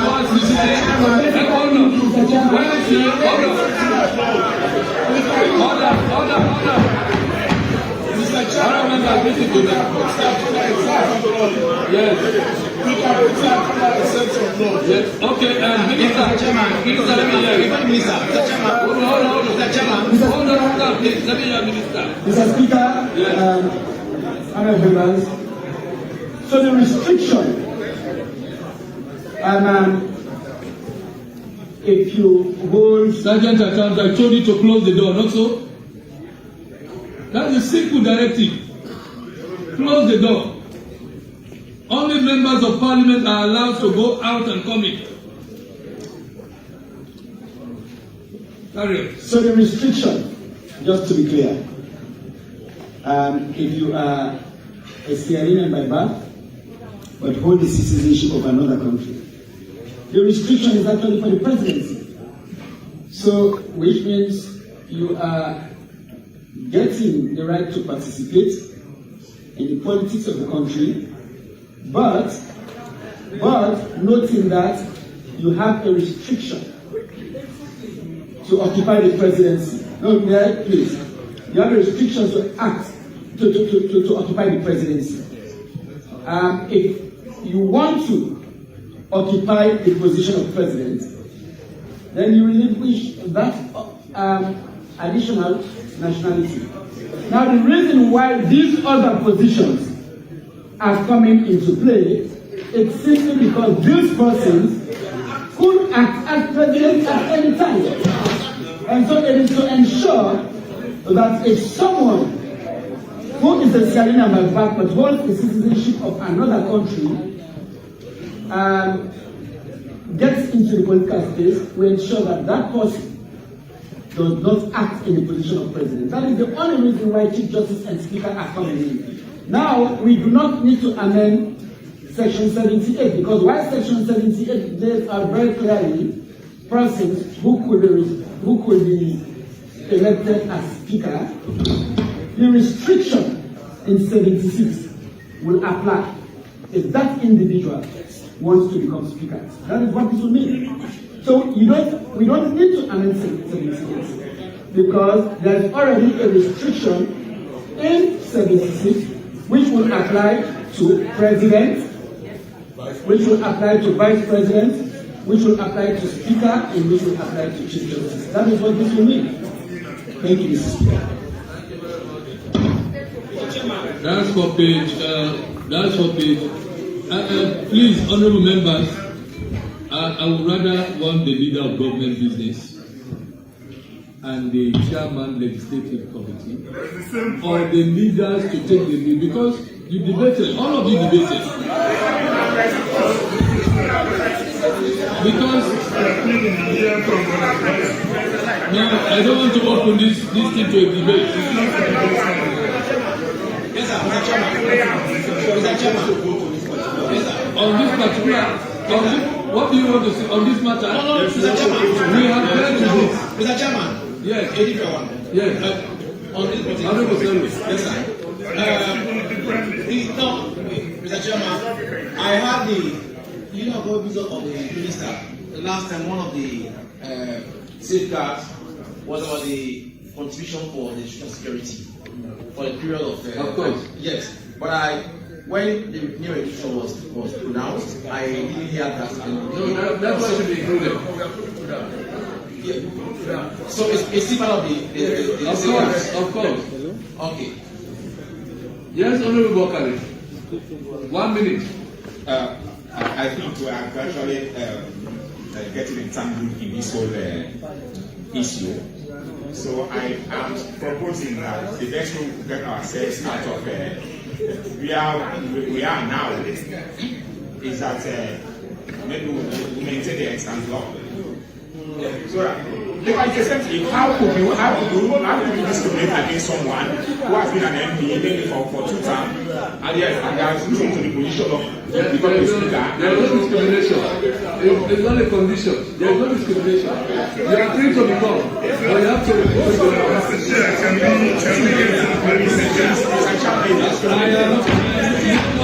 nobody said on this matter. Nobody debate. It seems there is confusion.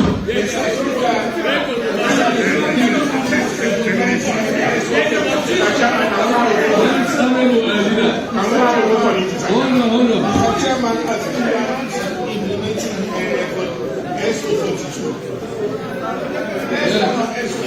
Yes. Honorable leader. Yes, let me hear you. I therefore move that we suspend the S05 to see the business of the House will continue. Any second? All those in favor say aye. All those in favor say aye. Aye. Those against say nay. The ayes have it. Yes, leader, on this matter.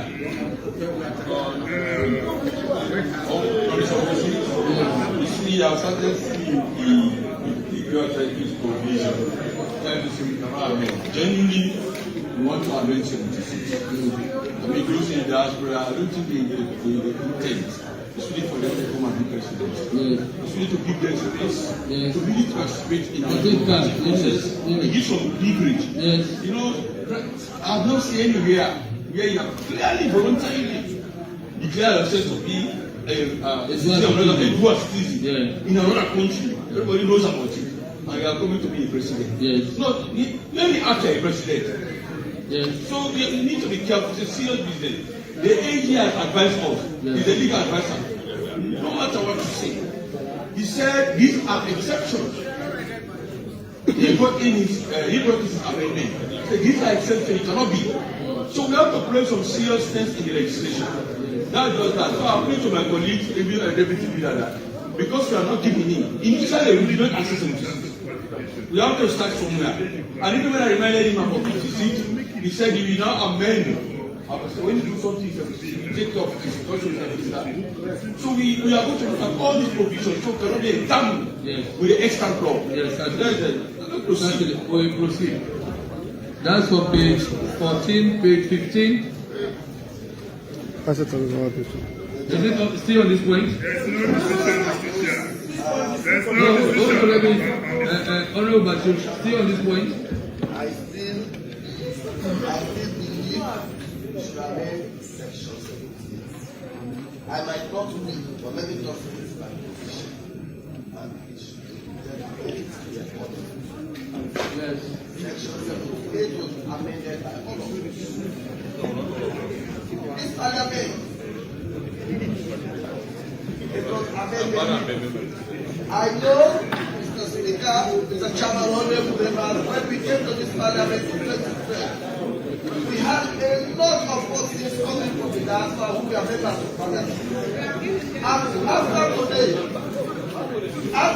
Mr. Speaker, nobody will question who has citizen or not. All of us will have to contest elections. Then people will have to contest elections, and they will come, and nobody will have to declare. Nobody will have to declare that, oh, the essence to me that you see no matter what. We are out there. Part of section 78. Do you want an the qualification of the Speaker? Mr. Speaker. It is amended. It is not read section 78. Section 78 reads.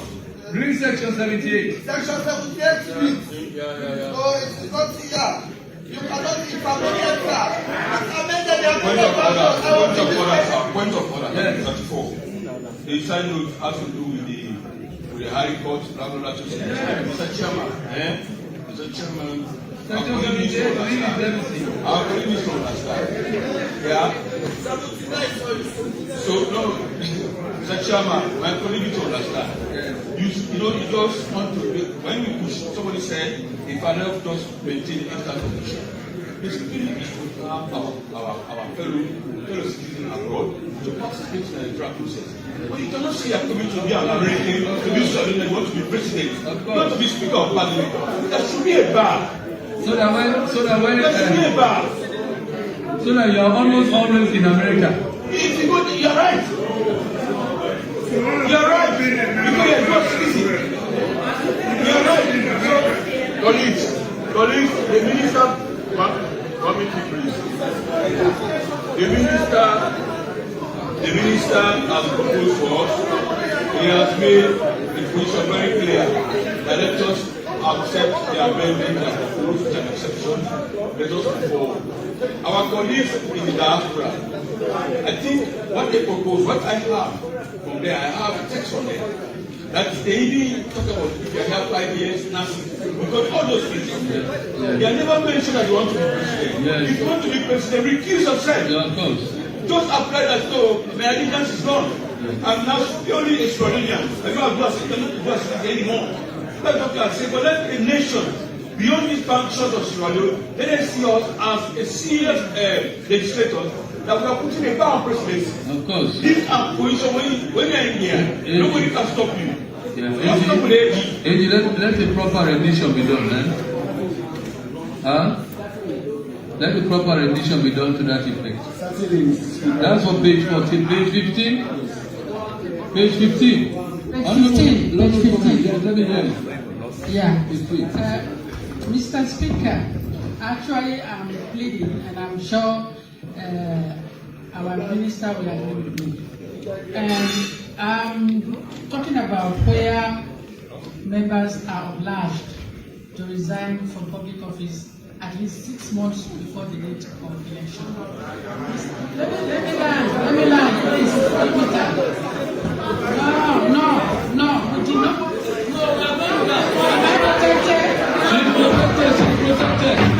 But we passed that already.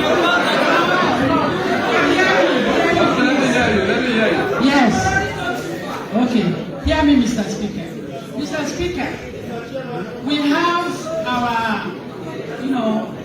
government workers, like the police, like the military, like the nurses, who intend actually to come to Parliament one day. And their salaries will not allow them to be asked to resign 12 months before such a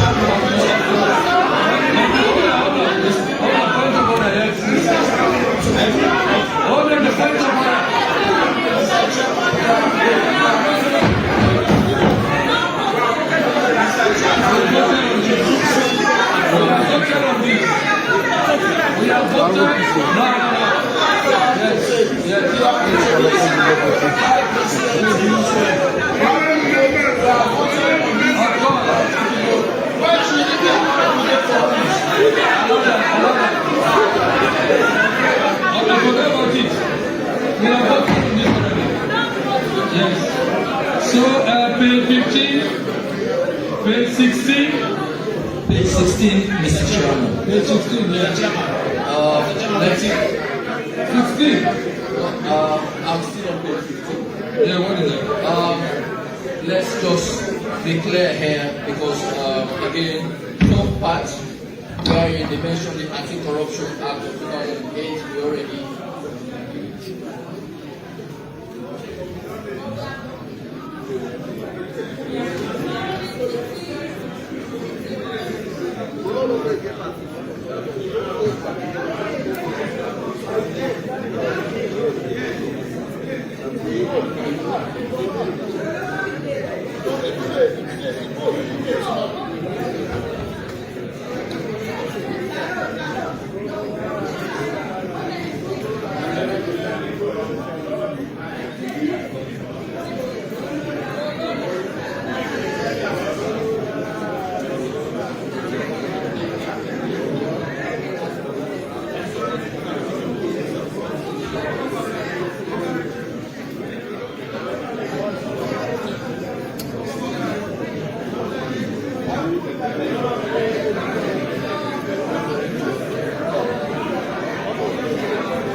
Yes, proceed.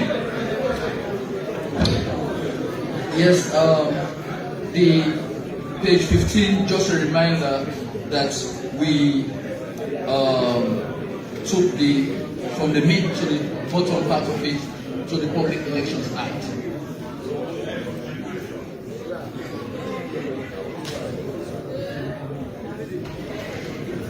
Yes, Honorable Conte. Yes, if you can recall, starting from C, the AG made that clarification, what you have in paragraph H, it was a mistake, it becomes paragraph E. So, again, Mr. AG, in page 15, just for the records, remember we had H, but again you came up and said it was paragraph E. Yes. Yes, take note of that, AG. Yes, Mr. Speaker, Honorable Members, that is amended. Yes, and the bottom aspect of it was moved to we agreed to move it to the Public Elections Act. Correct.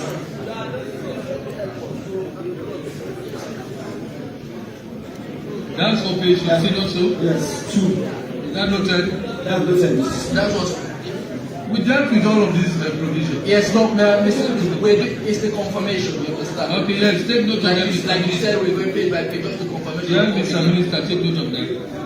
Now, page 16 and page 15. Yes. Like, just a clarification for the AG, sir. Yes. We are talking about 2 plus 2. We talked about E. We're talking about election-related offences. Somebody being debarred for 12 months, a bit convicted for 12 months, and should not participate. We can be AG because election-related offences is not, is for me, it's so big, it's not, we don't have no qualification for that. It can be minor, it can be major, it can be. So when it's about minor, whether major, as long as you have been convicted, yeah, they should not qualify. Mr. Chairman, like my argument here is we talk about the dropping of charges or case against presidential candidates for political reasons or non-political reasons. We can qualify that, both civil and political. Now, you now come to election-related offences, and we are all politicians. Somebody somewhere will just look at you at one point, let's say you committed XYZ because of Mr. Let me talk to you on this. You see, when you make laws, these minute details about life, you cannot put into law. If you want to take care of everything in the law, you will never end. It's a minute thing. You think somebody can just come, redeem me, and take me to court and they convict you? Put up a defense. You put up a defense. Mr. Speaker, if I may. Yes. If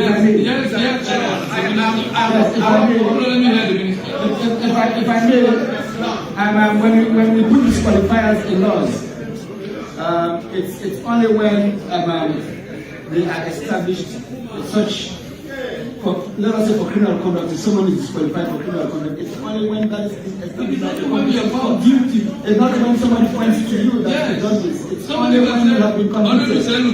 And you have to go to court and it's conviction. Exactly. And the point is, we have also included language to read that these are offences for which someone will serve jail time. Yes. These are not offences for which the sentences can be even substituted by fines. Yes. Again, if I may add, Mr. Speaker, honorable members, as time to be corrected, whilst I argued strongly that this provision is set in the Constitution, I think the leader of government business had moved that these provisions, these proposals, be moved to the Public Elections Act. So I think where we ended with this was the removal of 2 from this bill. In any case, Mr. Speaker, I also want to add, I think I need to provide clarity on this issue of elections-related offences because I think the Deputy Leader of the Opposition raised the same issue. Actually, in the Constitution right now, when we see the extant law, yes, election-related offences are there. Yes. They're there. If you are convicted of fraud, dishonesty, or election-related offences, you will be disqualified. So basically, we were just expanding the scope, right? We're just expanding the scope, but I think this House has resolved that this expansion be moved into the Public Elections Act. Okay. Now, yes. I understand exactly what it means. But if you say elections, related offences. Let me cite an example. I was petitioned in 2018 election. I had the APC won the 2018 elections. I was waiting. Why? One of the grounds of the petition was there was a fight at the polling center and I was there. And to them, it was an election-related offense that should have taken me out of this parliament because I was there and I was a candidate. So it is too vague. Because as you are saying, Mr. Speaker, that even how small the offense is. When your opponent wants to go against you, and you are a strong force, they can bring allegations that and they can win in the court. We all know the court. So, I was going to be removed. When you have your back, allow them to know. So what is wrong now in the court? It's an administrative. There's nothing wrong to say you know the court system. Nothing wrong. It depends on your opinion. If you don't have evidence, you lose. Mr. Minister, Mr. Minister, let me hear you. I think, Mr. Speaker, yes. First, of course, the Public Elections Act, offences are listed. Yes. They are not big. Yes. Election-related offences are specific. If they are not outlined in law, you cannot be charged for prosecution. But I think this one is part of those laws. Exactly. But also, Mr. Speaker, I raised that in the Elections Act. Yeah, you can raise that, when you look at the sections that outline offences that are termed as election-related offences. But also, Mr. Speaker, I think we need to establish one thing. Again, I say, when we last discussed these proposals, my understanding was that we settled on they moving to the two details to move them to the Public Elections Act. If it is the position of this House that these proposals be discussed in the context of the bill, then let's discuss them. But if it's the position of this House that these should go to the Public Elections Act, then I don't think we should be discussing them now. We can wait for the Elections Act. Mr. Chairman, yes, leader. Because he made a very salient point, which there are reasons for some of these trials not to really state them in the Constitution, because we have to use the for conviction. The issue here is conviction. When you are convicted, you don't contest the conviction. That is clear. But the reason that I brought to you before why we should take the public elections, because I knew on behalf of rape and sexual penetration. And I said, that law, as I speak, not supposed to do so. There is an administration that's supposed to do as a nation, we have not done. The administration that was done for forensic testing. And by telling you want to ignore a child with terrorism, it's something like that. So he says, be in the Public Elections Act. The more, by the time you can broaden into election violence, in fact, the election violence or election offenses, they are well attached to the Public Elections Act. Whether you are the seat or not, those things are very, very clear. So for me, we should move them. And I think the age has been on serious. But what should maintain, and that's what it in the Constitution, when you are convicted, now we are not saying because we have to deal with such offenses, let this new ones coming here stated, the rape and sexual penetration, let it be treated in the Public Elections Act. So we can exhaust it extensively before taking decision. That's our offenses are in fact things that are bad in the country. So they want serious ground be accepted. So that's what we are saying. So addendum to that, we can again review for every election the dynamics. We can review the election offenses and we brought it up to see what are the election offenses coming up as 3 months. Let's go like the act and the other special amendment of the Public Elections Act. Okay. Page 16, are we okay with page 16? 16. Page 16. Yes, Honorable Mustafa. Still, 16 is a follow-up from 15. 3. In its qualification under subsection 2 shall end. A. 5 years after the sentence has been completed or the person is pardoned. We deleted all of those. We deleted all of those. In fact, the whole of page 16 and page 17. Why not? Yeah. Okay, we maintain clause 17 downwards. We only maintain, in fact, let's just debate on 17 and 18. Clause 17. No, before that. Yes, Mr. Minister. Yes, so If I may, with your leave, Mr. Speaker, still on criminal conduct.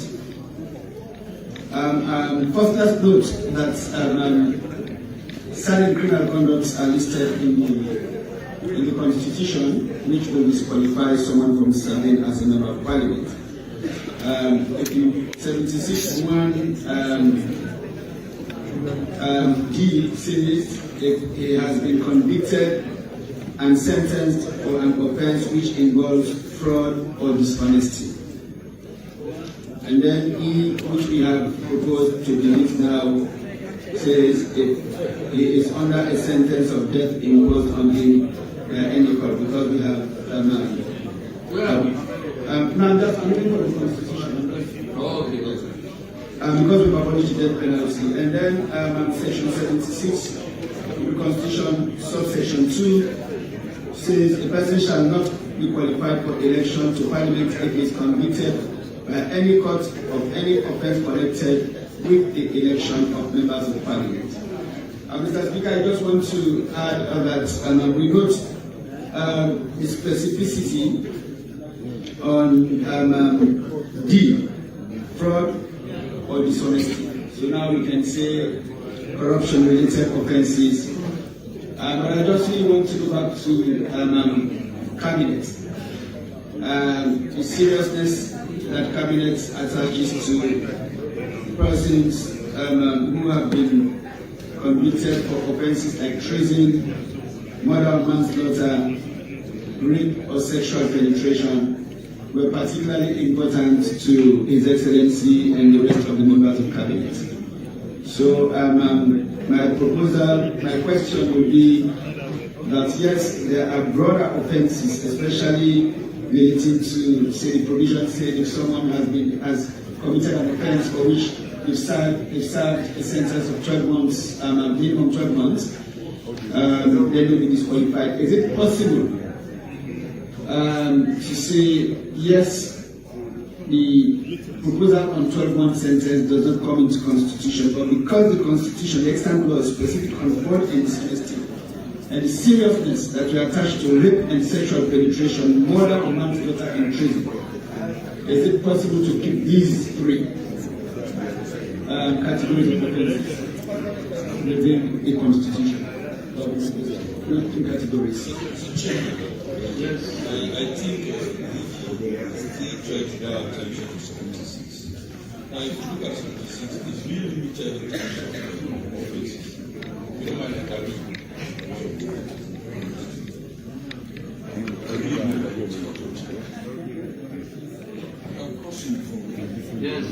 Yes. 76, Chairman. Let me read so that we can. First, we can talk about I've accepted the popular contribution. But how do we deal with cases of potential penetration? How do you dishonest? The record dishonesty like that. Let me read 76E.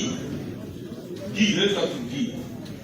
Who said, if he has been convicted and sentenced for an offence which involves fraud or dishonesty. So for us, we can hold this one as the extant law, but in the public elections, we now list what are the things that support dishonesty. And fraud, what do we consider fraud and dishonesty? We put it in the public elections as clear as day. In fact, that is one. Under offense, in fact, you have stated again, we can bring it up. Other issues that related to sexual penetration, even terrorism. The one that we need to remove is the death penalty. We don't need it anymore. Now, because they said we have amended death penalty. So we can really now give this conviction. Because it said if he is under a sentence of death, the government persistent people. So we want to be consistent with what you have done. We have repealed the death penalty from the Constitution. Imposed on him or by any court. So we need not to have this one. Chairman, are you with me? The death penalty should not start. The only thing is that I think you are all missing the point. This is something we deleted. No, he brought in fraud. It's already in the public elections and in the Constitution. I don't know why he is making reference to the 76. But fraud is both fraud. What is it of this one? Yeah, of course. The E is gone. Yes, everything is gone. No, D is not gone. What he is saying, he wants us to maintain D as a thing. That one is already there. Yes. So when we come to public elections, I advise them that Okay, when we come to that. Let's not discuss this. We are taking this to public elections. Maybe to label the point of this. What means? We should only deal with clause 17 and 18. Yes. 17 and 18.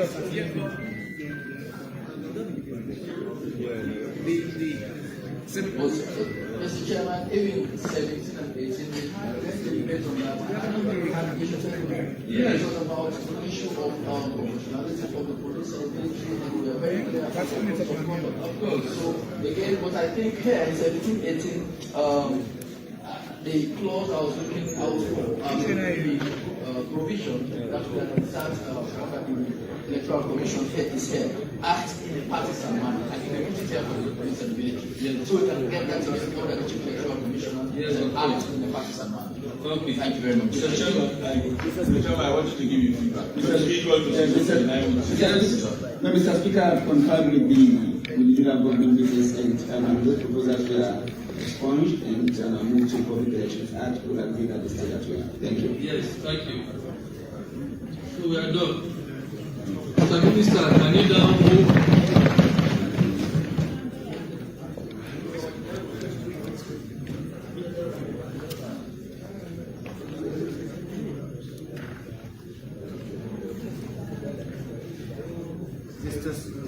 Mr. Speaker, Mr. Chairman, honorable members, I move that Part 1, clauses 1 to 18, stand part of the bill as amended. Honorable members, the question is that parts 1, clauses 1 to 18 stand part of the bill as amended. All those in favor say aye. Aye. Those against say nay. The ayes are it. Part 1, clauses 1 to 18 form part of the bill as amended. The House is yours.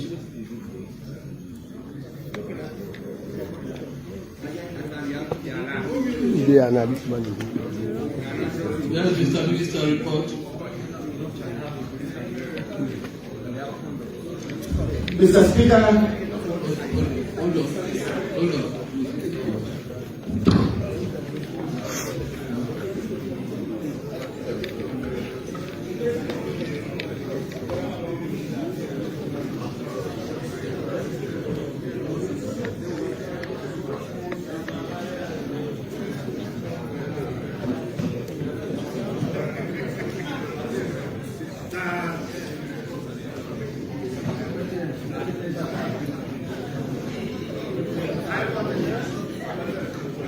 You know, let's go.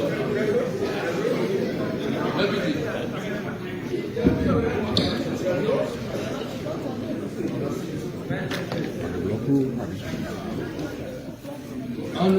Honorable Mara, please, PC Mara, please go.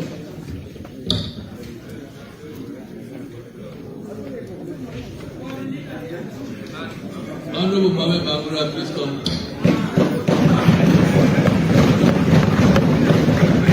Honorable Mohamed Bambura,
Honorable members, this sitting is stood down for 20 minutes.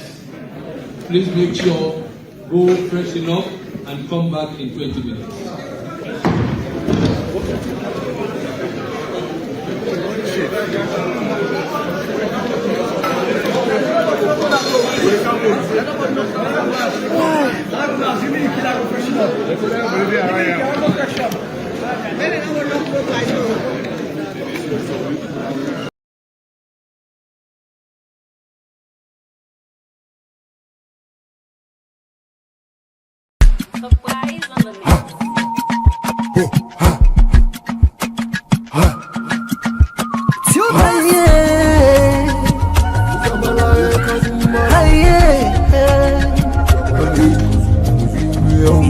For the news we dey around, log into Liberty TV online.